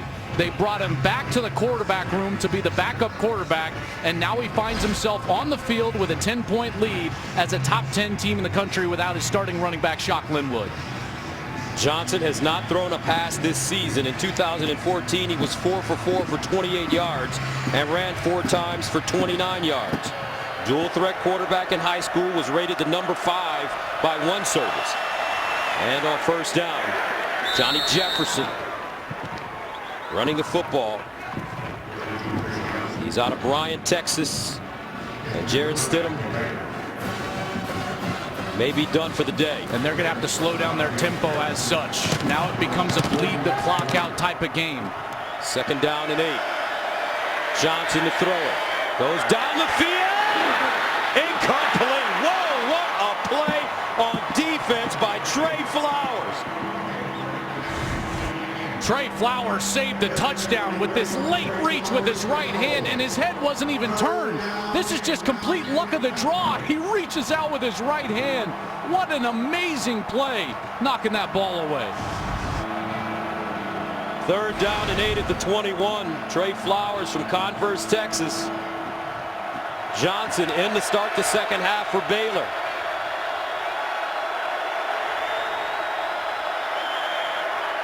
These fans here in Stillwater smelling blood in the water now with the third string quarterback and a flag. First charge timeout. Actually, Baylor. they called timeout. Johnson rattled. Whoa, Dave, did you go camping? Camped at the store for Black Friday. Saved hundreds. Off of turnovers, and this Cowboys team, this offense normally so explosive, but they've been slowed down by Baylor when they've been able to create those chances. Oklahoma State has punted 6 straight possessions, 36 yards in the second quarter. But right now, they're facing the third string quarterback in young Chris Johnson, sophomore, in for Jared Stidham. 3rd and 8 at the 21. And Johnson wants to run it. And Johnson picks up a first down. That's a great play call from Kendall Briles, because there's no possibility of a read or a pitch. That is a designed quarterback run. You take all the indecision out of a young quarterback's mind and you allow him to do what he does best, which is use his physical talents. Great job by Kendall Briles. That's a gain of 10. First down at the 31. Johnson handing it off to Johnny Jefferson. So if you weren't with us in the first half, here's the story. Jared Stidham came into the game, their starting quarterback, with a bad back. He injured his ankle, went out. Shock Linwood in the second quarter also goes out with an ankle injury. So the backup quarterback is in. Chris Johnson and Johnny Jefferson, a sophomore from Killeen, getting the bulk of the carries now with Linwood on the bench. Here's Johnson to throw to the sideline. Nice toss. Caught. Jay Lee gets out of bounds at midfield. That's a 16-yard gain. This roster has to play their best football around a very inexperienced quarterback, and you saw it there on that route. That was a great route, pushing out in order to gain space, making it an easy throw for Chris Johnson. First down at the 49. Johnson looks calm. He hands it off to Jefferson. And Jefferson gets to the 46. Chad Whitener with the tackle. Anytime that a backup quarterback is in, the most important people on the field become the offensive linemen. Got to protect and open up run lanes. Second down and 7. Johnson to throw. And it's caught on the far side by Jay Lee, who gets slammed by Jordan Stearns, but it's a completion. A 6-yard gain. And you see the confidence growing just with play to play, the success for Chris Johnson. Third down and 1. Johnson handing it off. Jefferson, and he won't get it. So that's the play the Oklahoma State defense was looking for. Seth Jacobs with the tackle. This is that point in the field where Art Briles loves to take a chance, leave his offense on the field and go for it on 4th down. And even with the third stringer, Art Briles remains aggressive. The Texas gunslinger going for it on 4th. 4th down and 3. Chafin in the game at running back. They give it to him. And he picks up the first the hard way. Devin Chafin, 6 feet, 225 pounds. Out of Burke Burnett, Texas. He's their power back. And he needed all 225 of those pounds on the 4th down conversion. So a gain of 4 on 4th and 3. 1st and 10 at the 38. Opening series of the second half for Baylor.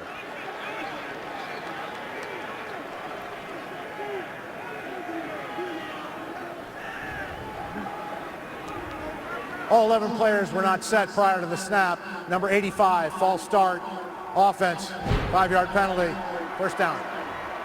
That's Jordan Firebacker. Kendall Briles so upset. See, this is when all the other guys, the 10 players around the quarterback, have got to be great and disciplined, because you can't expect a 3rd stringer to do all of the management things that a normal quarterback would do. So if you're one of the 10, get up, get set, and let him think about other things. So 1st and 15 at the 43. Chris Johnson has to lead. He hands it off to Chafin. And he runs into the arms of Jarrell Owens.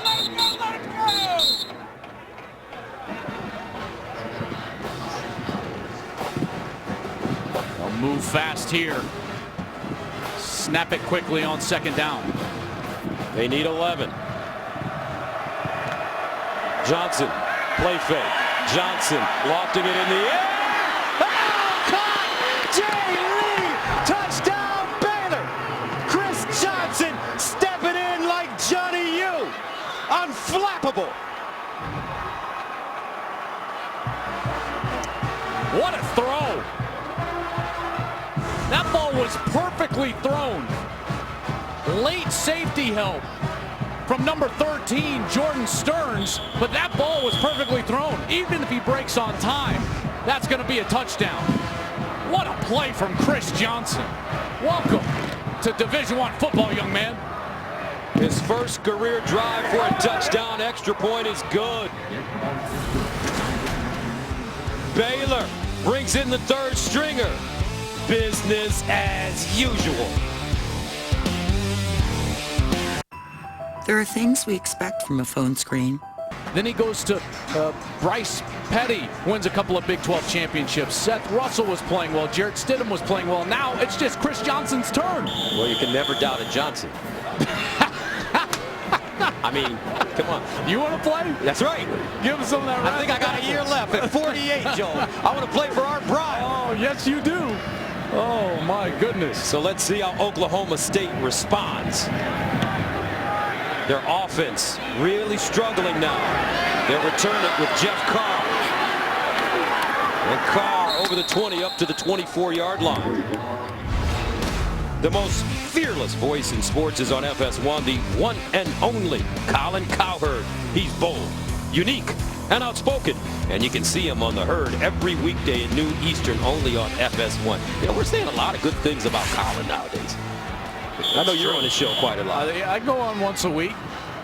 You know, he's at his pulpit. I'm down there on the couch, and we have a nice little chat about college football. How about those last few drives? This Baylor defense, boy, they've been good. 1st and 10 at the 24. And they'll hand it off. Rennie Childs. And nowhere to go. This Baylor defense, tell you what, all business as Andrew Billings and Trevon Blanchard combine on the stop. Phil Bennett has been one of the better defensive coordinators in college football for a long time. He was the defensive coordinator at Kansas State under Bill Snyder when they had some of those teams that reached, you know, the top 2 in the country in the early 2000s, late 90s. Now he's got a very dominant front 7, and they're dominating here tonight. 2nd down and 13 at the 21. Rudolph fires down the field. And caught! Jawan Seals. 41 yards. Beautifully thrown ball from Mason Rudolph. That's exactly what they needed. Get the game out of the trenches, out of the defensive lineman's hands for Baylor. Throw some passes down the field. Jawan Seals in for James Washington. Down the field, makes a huge catch. 1st down at the Baylor 38-yard line. Rudolph again, lofting it up top, and incomplete. Brandon Shepard, the intended receiver. Well defended by the Bears. Yeah, Ryan Reed, number 9. Gus, you're exactly right. Very well defended. Even though he got turned around at the start, he got right back to the hip of the wide receiver. That's just excellent play. That's technique at its finest. Getting to the hip of the receiver, not letting him get back outside. 2nd down and 10. And Rudolph steps up and sacked by Andrew Billings. That's the 5th of the night. That's why he was the preseason Big 12 Defensive Player of the Year. Andrew Billings lined up right over the center, and this guy combined speed and power like nobody else in college football. Phil Bennett was at Pitt when Aaron Donald was a defensive lineman, and Phil Bennett, the coordinator, says Andrew Billings has the potential to be even better than Aaron Donald because he's stronger, just as quick, but he's stronger at the point of attack. A powerlifting champion in the state of Texas as a high schooler. 2 sacks tonight. 3rd down and 17. Rudolph lobbing it down the field, and it is incomplete. Seals the intended receiver once again.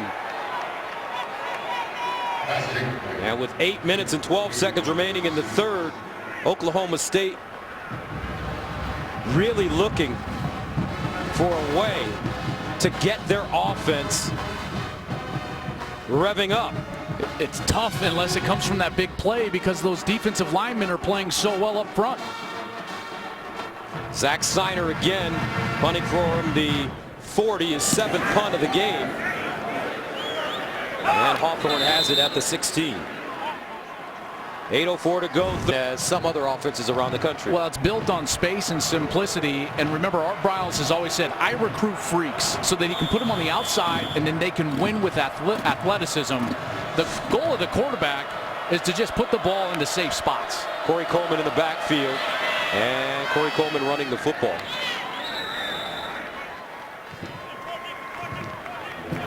Corey Coleman, one of those guys that we would say is freakish. All-American, all Big 12 honoree a year ago, leads the country catching touchdowns and yards per game. 2nd down and 8. Coleman again looking for space, and Coleman tackled from behind by Emmanuel Ogbah. Tell you what, this Ogbah is just such a special talent, isn't he? I mean, every snap he's playing hard. Doesn't take a play off even in practice. For a guy sitting on a pile of money, this guy never asks out of practice or any drill. Born in Lagos, Nigeria. 3rd and 5 at the 22. And they'll hand it off again, and a 1st down. Shot Linwood back into the game. Tender ankle and all. And he keeps the chains moving for Baylor. Linwood back in there, but behind a very experienced and big offensive line. The game's in their hands. If they can protect Chris Johnson and allow for some running game, Baylor's in a great spot. 1st down and 10. And another handoff. Linwood. This time he goes backwards. And it's Seth Jacobs getting in to the backfield. And what's going to happen all night long, they've been trying to double team Corey Coleman on the outside, but now Glenn Spencer and Mike Gundy are going to have to commit more of their resources to stopping the run, which is going to create one-on-ones on the outside. 2nd down and 12 at the 29.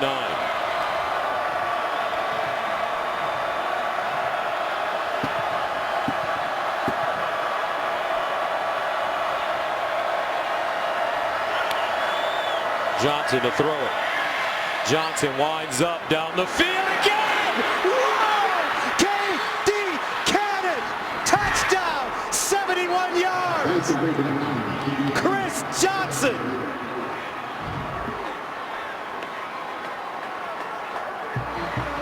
That was an amazing throw, but that play was set up by a beautiful route from K.D. Cannon. Watch him give the safety a double move. He's going to come inside right there and then boop, gives him a head bob, and now he's gone. The sprint champion running right by the safety. A beautiful throw from Chris Johnson, and it's another touchdown for the explosive Baylor Bears. 37-14 Baylor with 6:24 to go in the 3rd quarter. The Bears with 607 yards in total offense. Cannon, 5 catches, 210 yards and 2 touchdowns. What a throw from the 3rd stringer. I hear you. I hear you. And that young man went on to win the national championship. Has still never lost a game. Got benched, and he's never lost. Tell me how you feel about it. Oh, my goodness. I can't believe that. Never lost a game, got benched. 2 games later, they lose. Chris Johnson trying to do his best impression. This Baylor team, they're alive for their 3rd straight Big 12 title, and they are alive for a playoff spot. College football, as it is each and every year this time of year, gets crazy. Juwan Seals, Jeff Carr back deep for Oklahoma State. And they'll start from the 10-yard line with Jeff Carr. And Jeff Carr crosses 25 up to around the 28 before being stopped. Baylor, 24 straight points, 7 straight Oklahoma State punts. Baylor, 16 completions for 390 yards. We added to the dead ball spot. First down. Averaging 24.4 yards per completion. Johnson perfect, 4 of 5, 132 yards and 2 touchdowns. K.D. Cannon, 5 catches, 210 yards and 2 touchdowns. And Gus, that might be overshadowing maybe the best performance of the night, the front 7 of this defense. That's right, they have been negative 21 yards rushing for Oklahoma State. They have been unbelievable. Only 218 yards total for this Cowboys offense. Oklahoma State came into this game averaging 145 yards rushing per game. 5 sacks also for Baylor. 1st and 10. And it's caught on the far side by Marcel Aitman. But what have they done? How have they been able to slow down this Oklahoma State offense? It's been personnel driven. It's not the scheme. It's been the fact that Andrew Billings is winning. And you've got guys like Sean Oakman that's winning. Jamal Palmer up front. They're just beating their opponent. Rudolph near side. And it's caught. Washington. And he'll get to midfield. Ryan Reed stopping him as well as Chance was. And they were supposed to be depleted. But you've got guys like Billings and Oakman that are playing a 3-man front and still not allowing Oklahoma State to run the football. So that's why you're having to see right now, and the score obviously 38-14, but Oklahoma State is going to have to abandon this run game and try to just put the ball up in the air to come back. 1st down and 10 at midfield.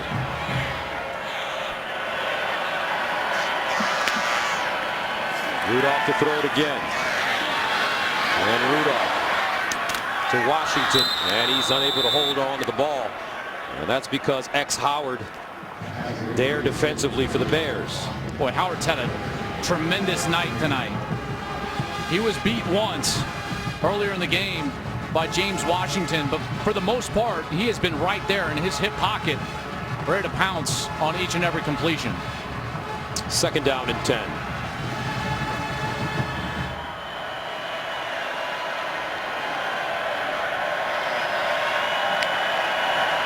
Rudolph over the middle, and it's complete for a 1st down. Glidden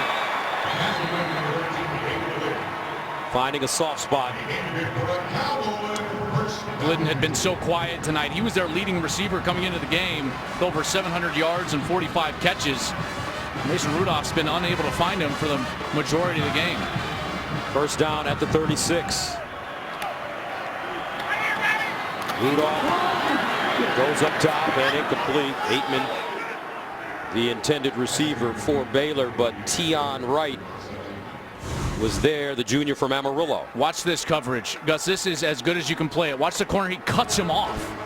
That's exactly what he's coached to do. Beat the wide receiver to the spot. Run the route for him. And the timing was all thrown off. Ryan Reed, that's just sensational coverage. 2nd and 10. Carlton Buckles, the corners coach, has got to be thrilled with the way his guys have played tonight. Here's Rudolph. Nice throw. Aitman grabs it, gets out of bounds in front of Howard.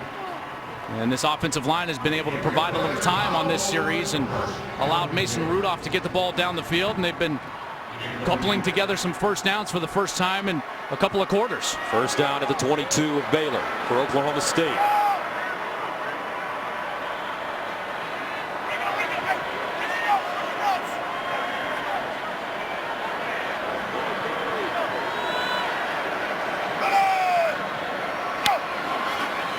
Rudolph, quick throw this time in the corner. Caught, no, incomplete. Seals, the intended receiver, just couldn't hold on. Ryan Reed again with the coverage, and again you see a defensive back's hand right between the arms of a wide receiver. He was slow to get up there in the corner. I think they're going to have to actually come and attend to him there. Ryan Reed, the junior from Sherman, Texas, has 3 interceptions on the year. He did not get a chance to play spring ball last year because he had a surgery to repair a core muscle injury that was injured. Really versatile prep athlete. This is the prototypical guy that Art Briles loves to recruit. He played defensive back, wildcat QB, receiver, returner. He was a place kicker for his high school team. And you love to talk to Art Briles with that great Texas accent. I don't recruit just athletes, I recruit freaks. And that's what I want on this team. If you can't run, you can't play for me, because I can teach a fast guy how to catch, but I can't teach a slow guy how to run. That was perfect. I can tell you spent some time in Waco. That's right. Second down and 10 of the 22. Home away from home.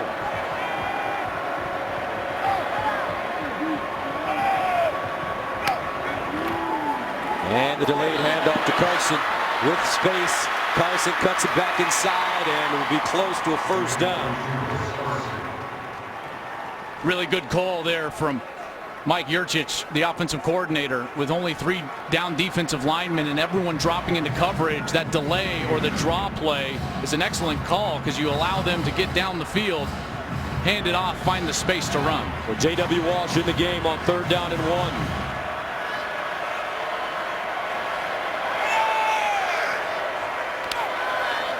Here's Walsh running it for the first down. He has it.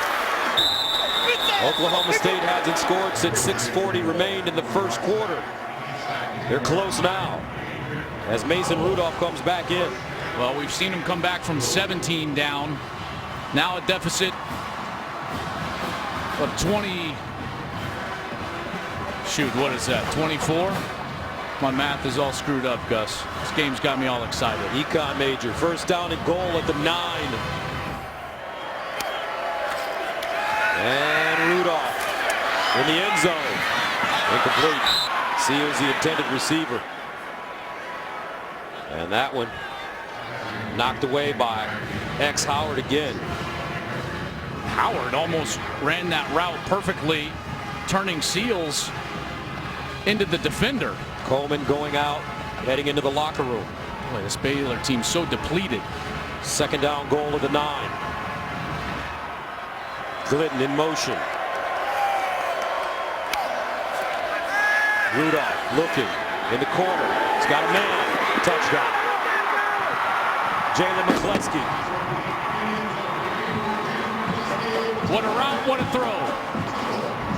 And an excellent drive from Oklahoma State. That's exactly what they needed. He's the inside receiver, and he's going to run a corner route, and that ball is thrown right when he breaks out. Perfectly thrown, good air on it, right in the sideline. The true freshman McCleskey with his second touchdown of the night. Ben Grogan in to attempt the extra point, and it's good. 3:19 to go, third quarter. Oklahoma State showing some signs of life, but they've got a lot of work to do. Can they figure a way to rattle the third-string quarterback? We'll find out after this.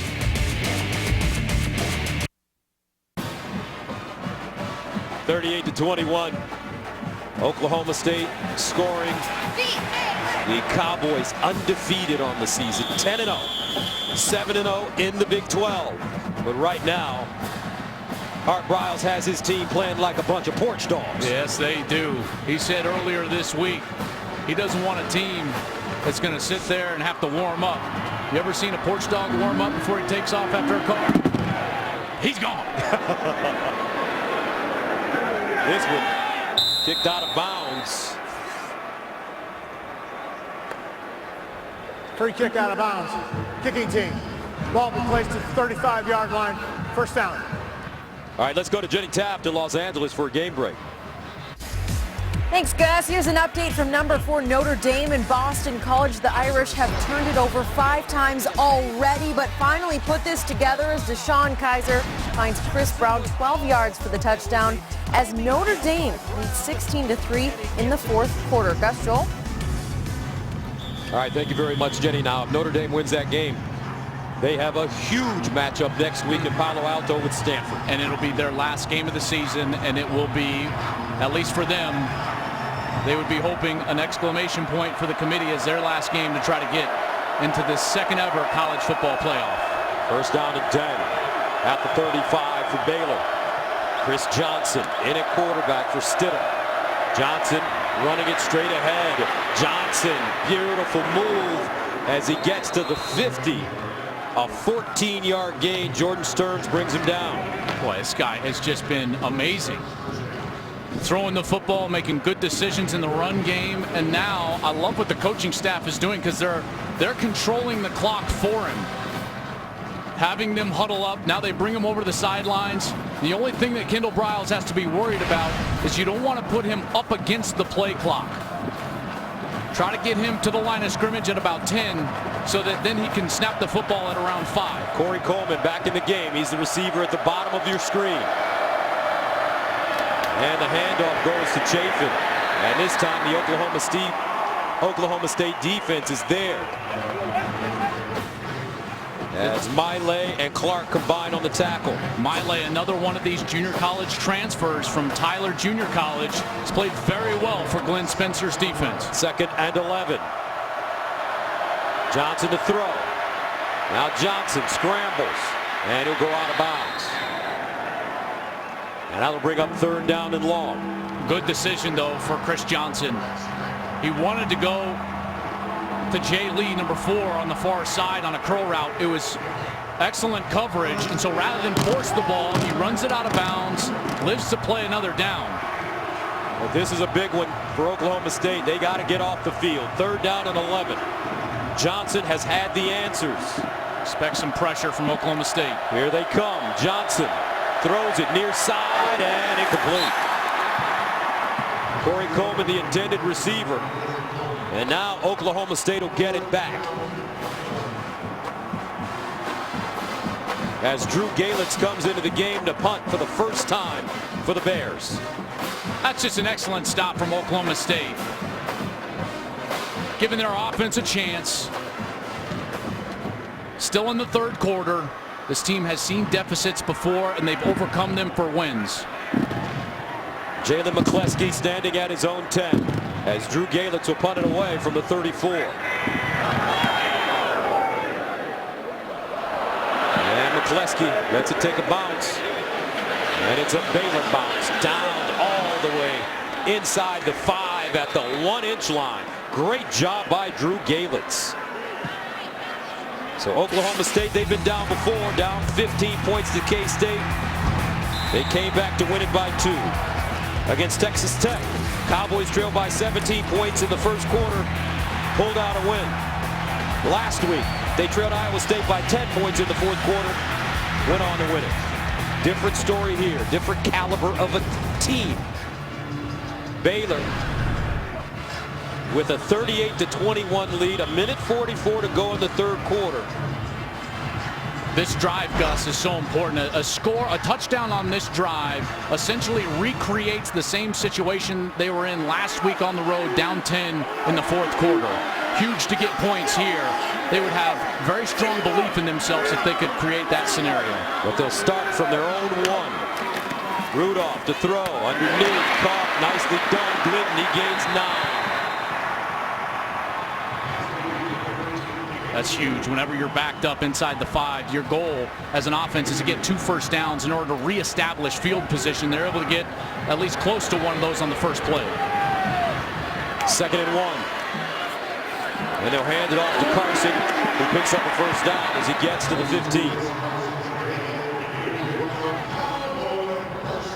15. Starting to see that tempo back, the momentum back with this offense. First down at the 15-yard line. Rudolph, pump fake. Looking. And that one caught by Glidden. And he dives forward to the 20. What a tough catch by David Glidden. Blanchard was the one that was right there. Glidden's going to have to leave the game because Trevon Blanchard at 6'2", 205, he was there almost simultaneously with the ball. Glidden, Oklahoma State's offensive MVP in 2014 after catching 42 balls. He leads them in receiving this year. 2nd and 5.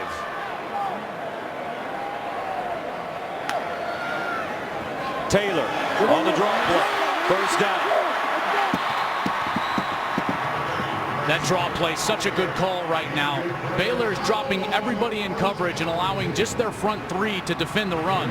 You allow those linebackers to get depth, hand off the late ball, create some space, and he runs for a 1st down. At the 28. Rudolph down the field. And incomplete. That ball intended for McCleskey, and he got driven down hard by Chance Waz. Boy, Waz was like shot out of a rocket coming from distance, and he's going to go right after the wide receiver, and he gets him right in the chest. Crowd here wants a targeting penalty. I'm glad the flag didn't come out because that contact was right in the chest. 2nd and 10 at the 28. Rudolph down the field again. He's got a receiver. Oh, incomplete. Washington. He had a step on Ryan Reed. There was just a little bit of hand fighting, and then that ball right in the hands of James Washington. He's got to come up with that one for his quarterback. Mason Rudolph with a terrific throw down the field. Player the caliber of James Washington normally comes down with that. Well, that makes it 3rd down and 10 at the 28. Could be the final play of the 3rd quarter.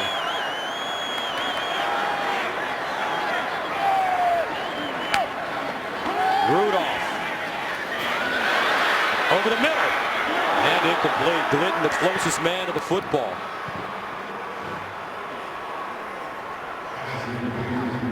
Rudolph under pressure. He's going to have him wide open. Watch this. The safety bites. If he throws this ball down the field, that's going to end up in the end zone. He thought he was breaking across a read route in the middle, and Rudolph knows it. If he just throws that ball as far as he can, Glidden's in the end zone right now. Signer will punt it away from the 13. Hawthorne back deep. Beautiful spiraling punt. Hawthorne with it at the 27, and he's taken down to the 29. And that's the end of the 3rd quarter. A lot of big plays in this game. Chris Johnson leading. Baylor up 38-21. So legend status in 1/2 of football. 1st down and 10 to the 29. Johnson to throw it on 1st down. In trouble, decides to run it.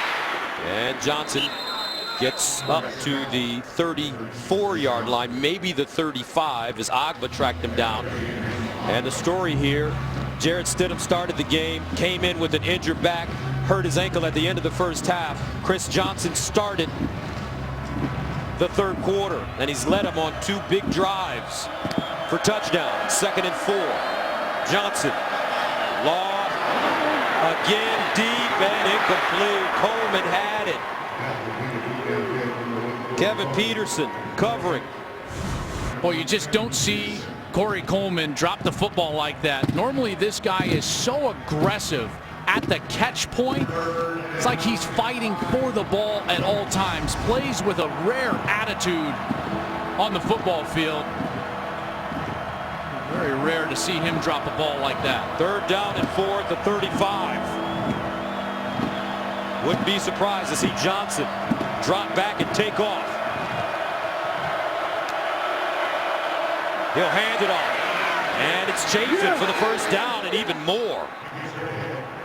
That's what's so unique about Baylor. They're the only team in the Big 12 that runs the ball over 50% of the time on 3rd and medium downs. That means 3rd and 3 to 7 to go.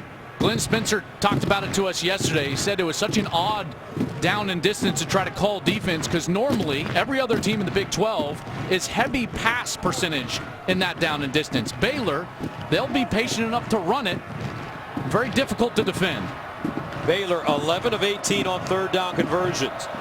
Chafin remains in the game. First down at the 44. They give it to him straight ahead, and he'll plow forward. Gains 5. This offensive line doing a heck of a job opening up holes. Devin Chafin has come in. He's been pretty productive on the few carries that he's gotten. 6 foot, 225 pounds, junior from the state of Texas. Guy is so powerful. He's taking the place of starter Shock Linwood, who's been banged up. That left leg has a wrap on it. He's been banged up. Chafin is a guy very powerful in his lower body. He can squat 570 pounds as a running back. That's an amazing amount. 6 carries, 21 yards, 2nd and 5. Chafin again. And that'll bring up 3rd down and short as Chad Whitener makes the tackle. I'll go right back to Chafin. He's fallen forward every single time he's been contacted by the defense. The offensive line has done a heck of a job. It's probably his number 28. Chafin running, looking for the first, and he has it. It's so important. It's such a little thing for a running back, but a running back that falls forward, that gains that extra yard or 2 on every carry, you start adding it up on the end of a night. 20 carries, you get 2, 3 extra yards. You're talking about 20, 40, 50 extra yards, those first down yardage. So critical, and he seems to have that characteristic. First down and 10 at the 45 for Baylor. Here's Johnson in trouble, throws and incomplete. Johnson under pressure, but he uses that frame. He's a big guy, 6'5", 235.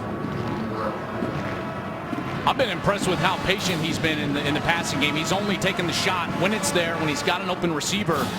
If he doesn't like it, if it looks dirty, a lot of quarterback coaches say, hey, if you look out there and it's dirty and it's messy, you got to pull that ball down and use your feet. Johnson did that. There was nowhere to run, so he threw the ball away.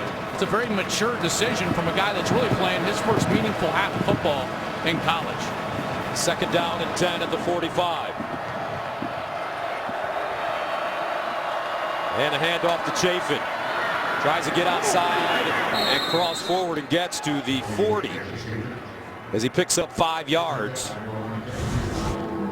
Check out big Jarrell Broxton on the pull. I mean, he is out there and he gets a devastating block on the edge. Bang, right there. He opens up the hole. Chafin bounces outside, gains positive yardage. 3rd down and 5 at the 40-yard line. This time Chafin will be tackled for a loss.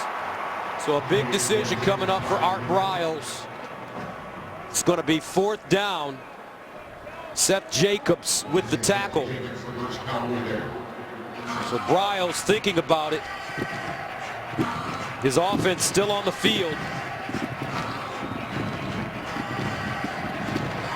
Boy, in a normal situation, this is a go-for-it moment for Art Briles, but with his 3rd-string quarterback in and his defense playing so well, and particularly against the run, getting to the quarterback. So they're going to punt it as they send Galitz in. McCleskey back deep at his own 10.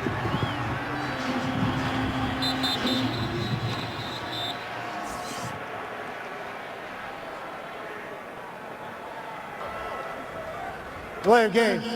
Offense. 5-yard penalty. 4th down.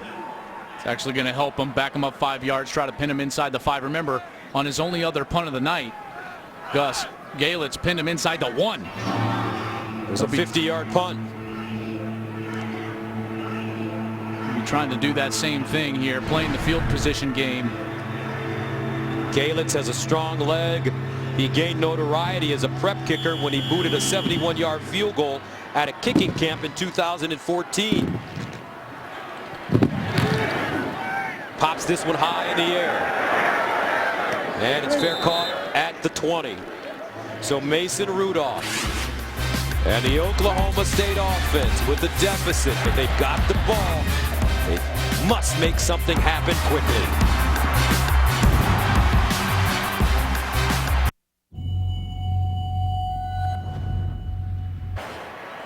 As they start at their own 21. James Washington, the electric wide receiver, has to make his presence felt for the rest of this game.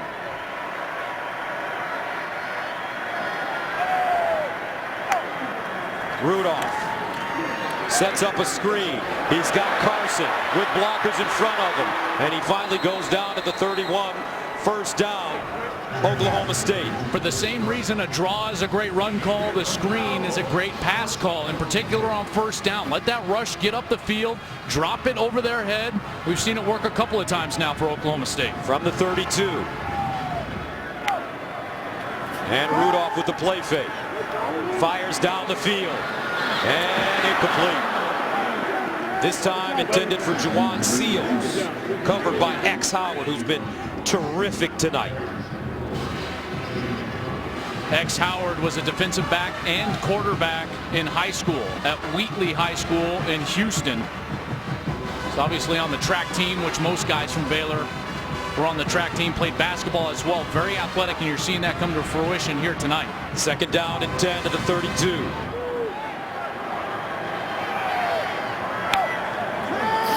Rudolph over the middle, high and incomplete. Washington, the intended receiver, he was open. These linebackers are dropping back into coverage so quickly. Watch number 20. Drops back right in the middle of things. He's able to be right there, and that is going to force the ball to be way too high. He's throwing the ball high. Avion Edwards drops into that spot. Mason Rudolph can't drop it in over his head. Third down and 10 at the 32.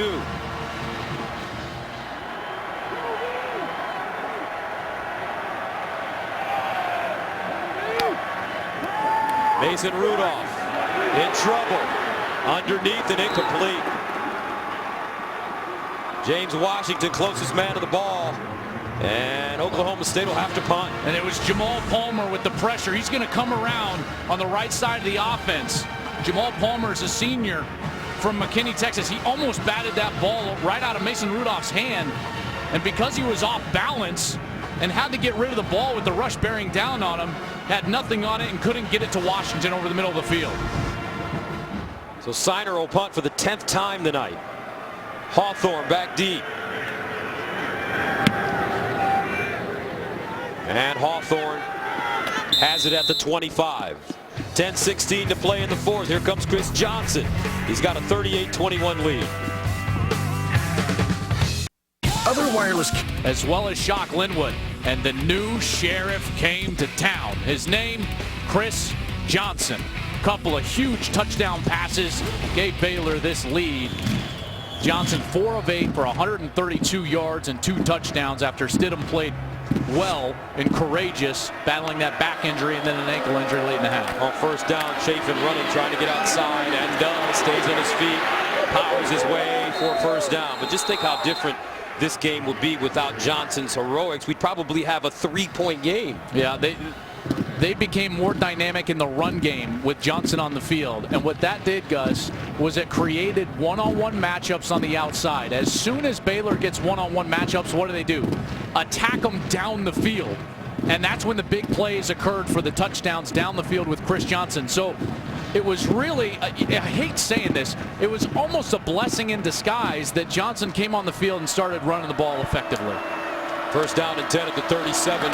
And Johnson completing it to Corey Coleman. And let's get a quick game break from Jenny Taft in Los Angeles. Thanks, Gus. Here's an update from Norman, Oklahoma, without quarterback Baker Mayfield out for the rest of the game with an injury, but no worries. Samaje Perine takes over 72-yard run for the score, and the Sooners lead 30-13 in the third quarter. Guys? Wow. You know what strikes me immediately when I hear that? These top 4 teams in the Big 12, 3 of them playing with backup quarterbacks right now. In this day and age, a quarterback's being exposed in the run game. You just can't expect them to play the entire season. Remember, this Baylor team is at TCU next week, and they'll wrap up the regular season against Texas at home. Oklahoma State, their final game of the year will be Oklahoma right here on the 28th. Seth Russell over there in that neck brace. All of us wishing him well on his recovery after suffering that neck injury. Jarrett Stidham leaving in this ball game, and now it's all about Chris Johnson. 3rd down and 2. Johnson handing it off. Chafin makes the first man miss and picks up the first down. Oof. Did you see that move? What a move. When running backs can make people miss in the backfield, what they're doing is they're being their own blocker. They're erasing mistakes up front with their own ability. He makes 2 Cowboy defenders miss, dives forward for a first down. What an excellent run from Devin Chafin. They've needed some production in the run game. He's come in this second half, in particular in this 4th quarter, and just played terrific. Chafin, 13 carries, 50 yards and a touchdown. 1st down and 10 at the 50. And Johnson throws it softly over the middle, and it's caught for another big game. Firebacher, but a flag on the play. They're going to have Spencer Drango, the offensive lineman, down the field. He tried to hide himself and go down and lay down so the referee wouldn't see him, but he wasn't buying it. He was running right with Jordan Firebacher.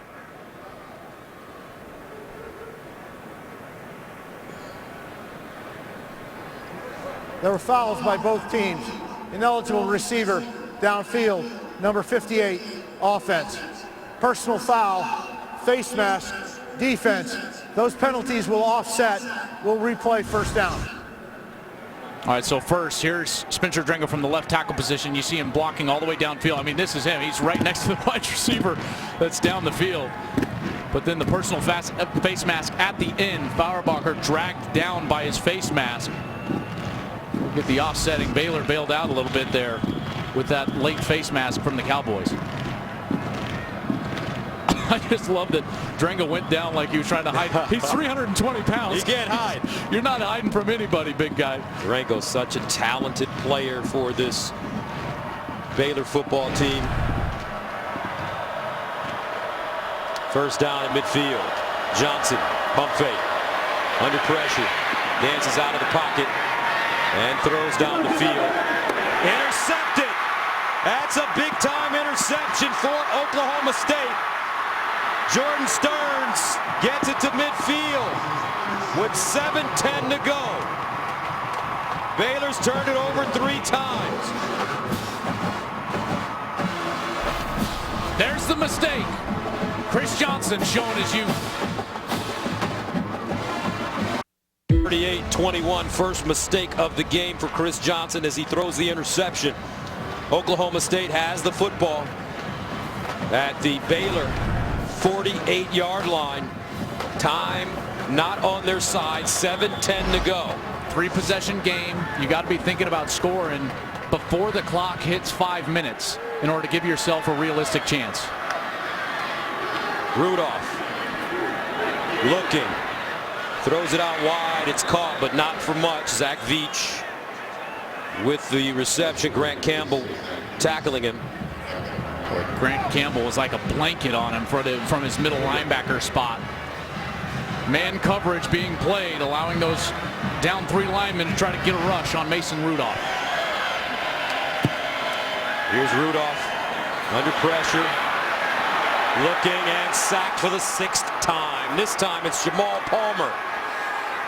This Baylor defense has been extraordinary tonight.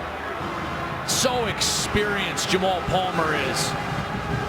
Played in 35 career games, has 3.5 sacks this year, has already had 2 here late in this ball game. The last series we saw Jamal Palmer get in there, make a huge play, making his presence known in this ball game. 3rd and 16.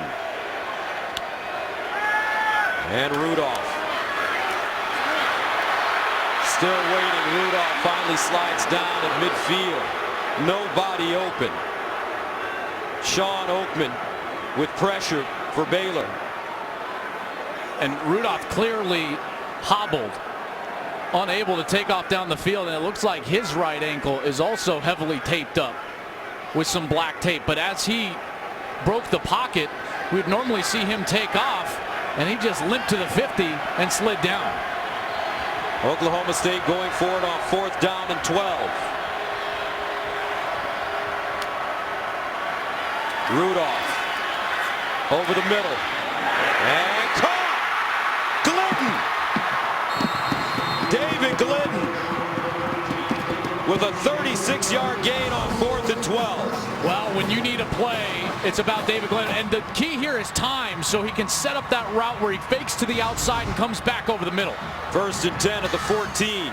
Rudolph over the middle and incomplete. Glidden, the intended receiver, he gets up slowly. That right hip hit by the safety. Tayon Sells, the junior, the backup safety, having to play tonight.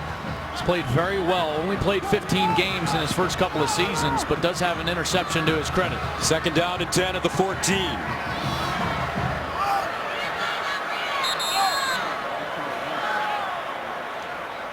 And a false start coming up against the Cowboys. False start. Offense, number 28. 5-yard penalty. 2nd down. James Washington, wide receiver, is on the far side of the field. A little too early of a start. They've still got this shot. That 5 minutes and 13 seconds left. They got to start thinking about taking some shots to the end zone here. The longer this clock dwindles down in a 3-possession game, narrower the chances are for Oklahoma State. 2nd and 15. Rudolph throws in the end zone, looking for Shepard, and broken up. X Howard again. He got turned around, but had the makeup speed. Remember, a high school track athlete. He gets turned around, then makes it up and comes back, turns to the ball, and then makes an excellent play on the ball. This guy has just put on a clinic of how to play cornerback so far tonight. X Howard, player of the game for Baylor. 3rd down and 15 at the 19.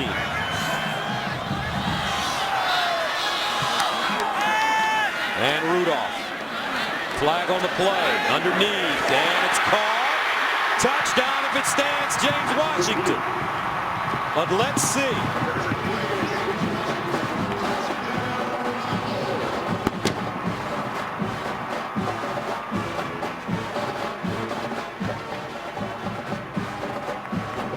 Offside.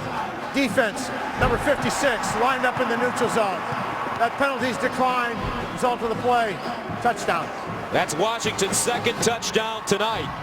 5 minutes to go, 38-27.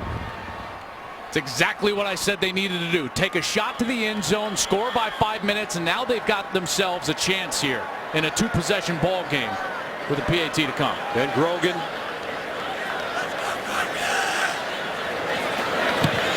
Ten-point game. James Washington. Important touchdown. Oklahoma State's not done yet.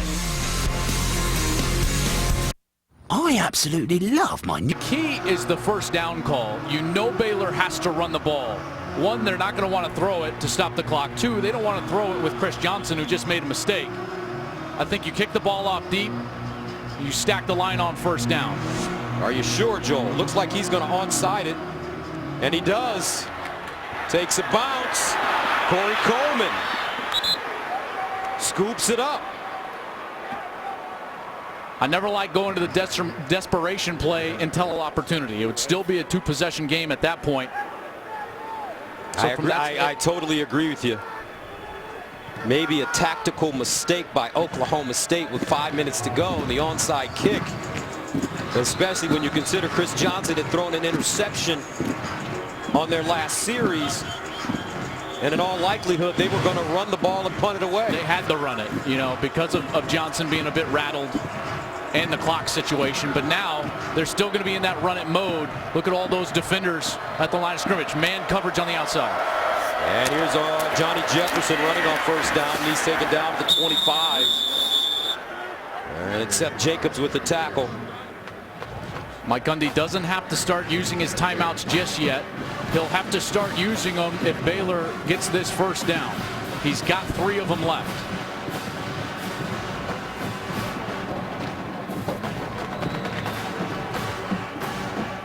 Gus, you just get the sense, the nature of Baylor with that man coverage, that Kendall Briles is itching to try to take a shot with Corey Coleman. You just get the sense that you might see a fake and Coleman in a one-on-one situation. Coleman's at the top of your screen.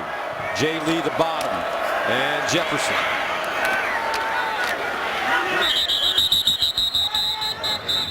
So third down and short coming up for the Bears. And Mike Gundy is going to use one of his timeouts here. 4:07 to go in the fourth quarter. Baylor faced with a third down and 1 at the 21. Gus, I wouldn't fake the ball.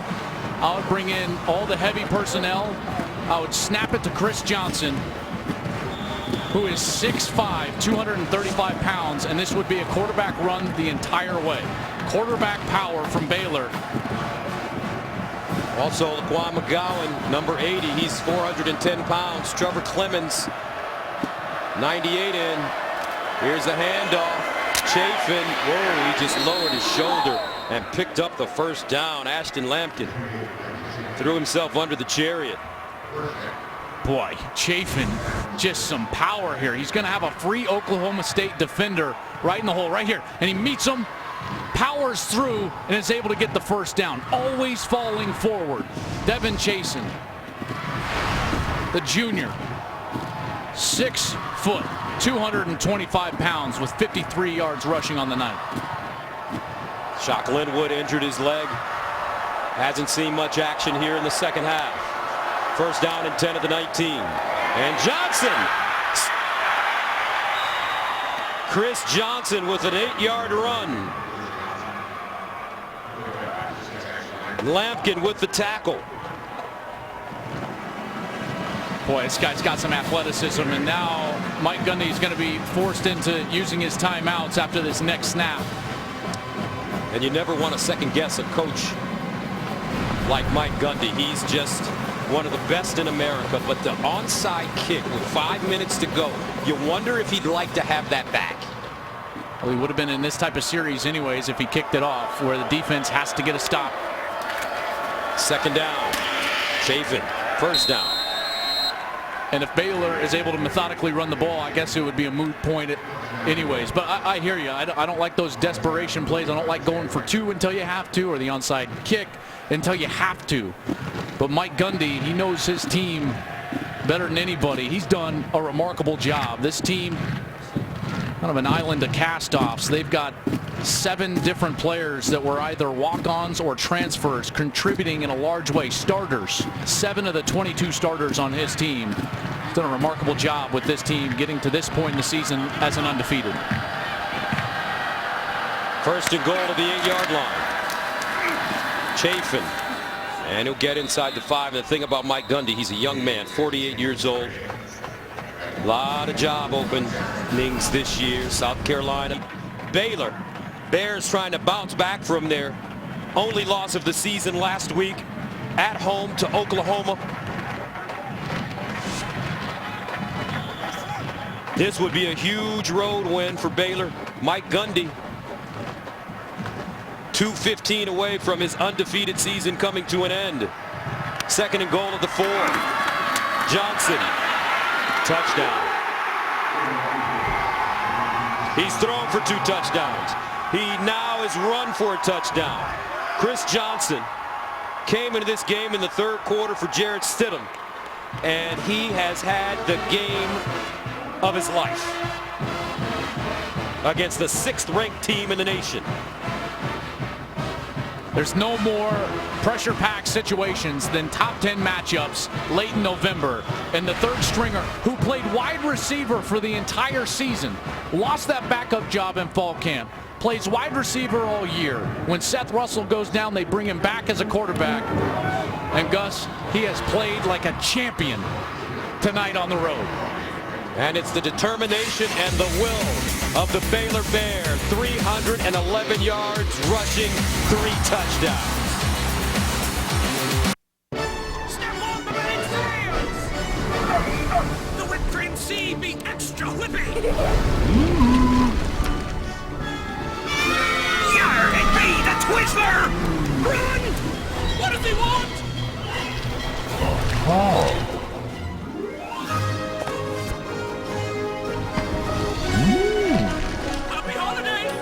shipping honor season long at Target.com and free returns too.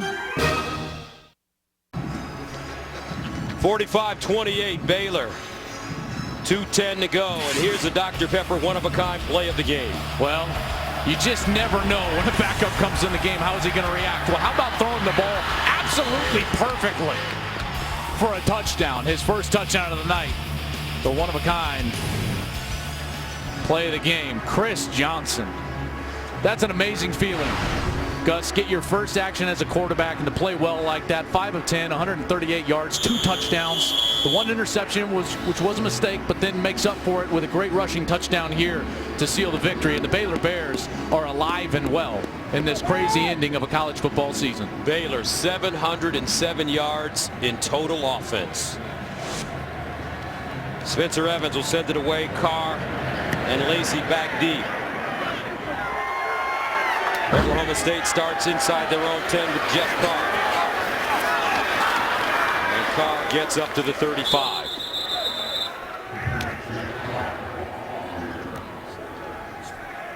So next week for us here at Fox, we will travel to Palo Alto. Joel and I will call the Notre Dame-Stanford game along with Molly McGrath. Huge playoff implications, especially for the Irish. Oof. That's going to be an amazing game. Notre Dame winning tonight in Fenway Park by 3, 19-16 over Boston College. Rudolph near side, caught out of bounds. That's Shepard. And in a minute 58, the Baylor Bears, Art Briles, and this entire fan base from Baylor is going to become the biggest Oklahoma State fans in the Big 12, with Bedlam looming next week. Rudolph down the field, and Clark at the 10. Seals out of bounds. Jawan Seals beat his man, and with a minute and 49 to go, he gains 49 yards. And the football will be placed at the 5-yard line. Shouldn't have spoke too soon. We've seen crazier endings in college football this year. An excellent pass from Mason Rudolph down the sideline. Here's Rudolph lobbing it, and incomplete. Washington, the intended receiver. Chad Swaz covering him. This Oklahoma State team, Mike Gundy has said that they just try to scratch and claw, smoke and mirrors their way to 150 yards rushing. They weren't able to do that tonight. This is one of the first games that they haven't been able to do that. J.W. Walsh has not been effective when they brought him in the game. He is going to come in the game here in this goal line situation, however. Second down and goal at the 5.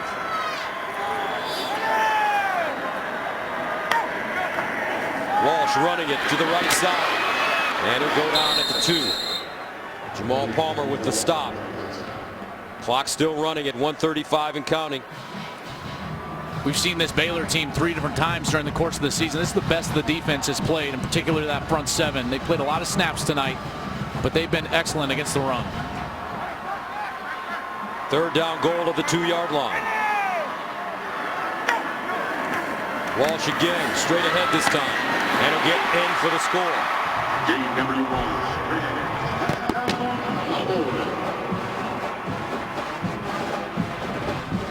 45-34. Well, here you go. PAT to make it a 10-point game, and then we're back to that onside kick situation, Gus.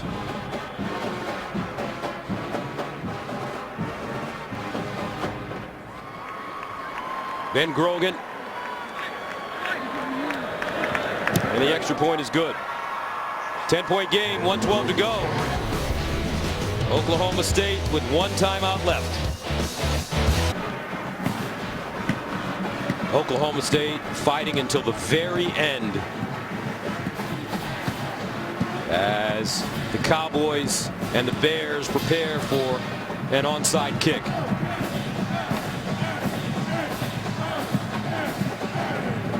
Tried to cross them up last time. They came to the wide side of the field. They kicked it right at Corey Coleman. He again will be down here just below the 50 on the bottom of your screen.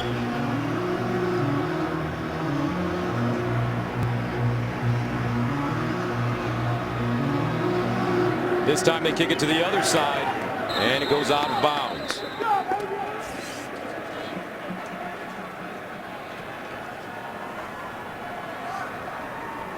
Free kick out of bounds. Kicking team. 5-yard penalty from the dead ball spot. First down. So Art Briles, he's smiling now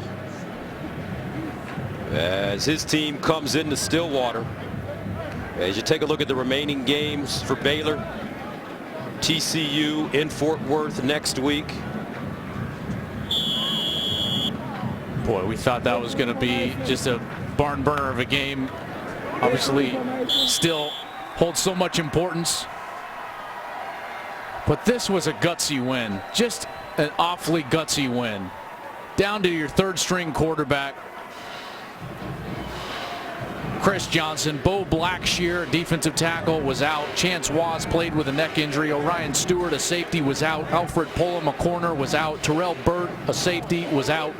And what I like the most about Chris Johnson's performance as a third string quarterback, he came into the game when they needed him, and he was prepared. He was prepared, and he played with confidence, which is so difficult to do when you don't have the reps to back that confidence up. What a performance. So how about this? For the first time since 1939, Baylor comes into Stillwater and wins. 45-35 the final. They do it with a backup quarterback. Chris Johnson saves the day for Art Briles, and the Bears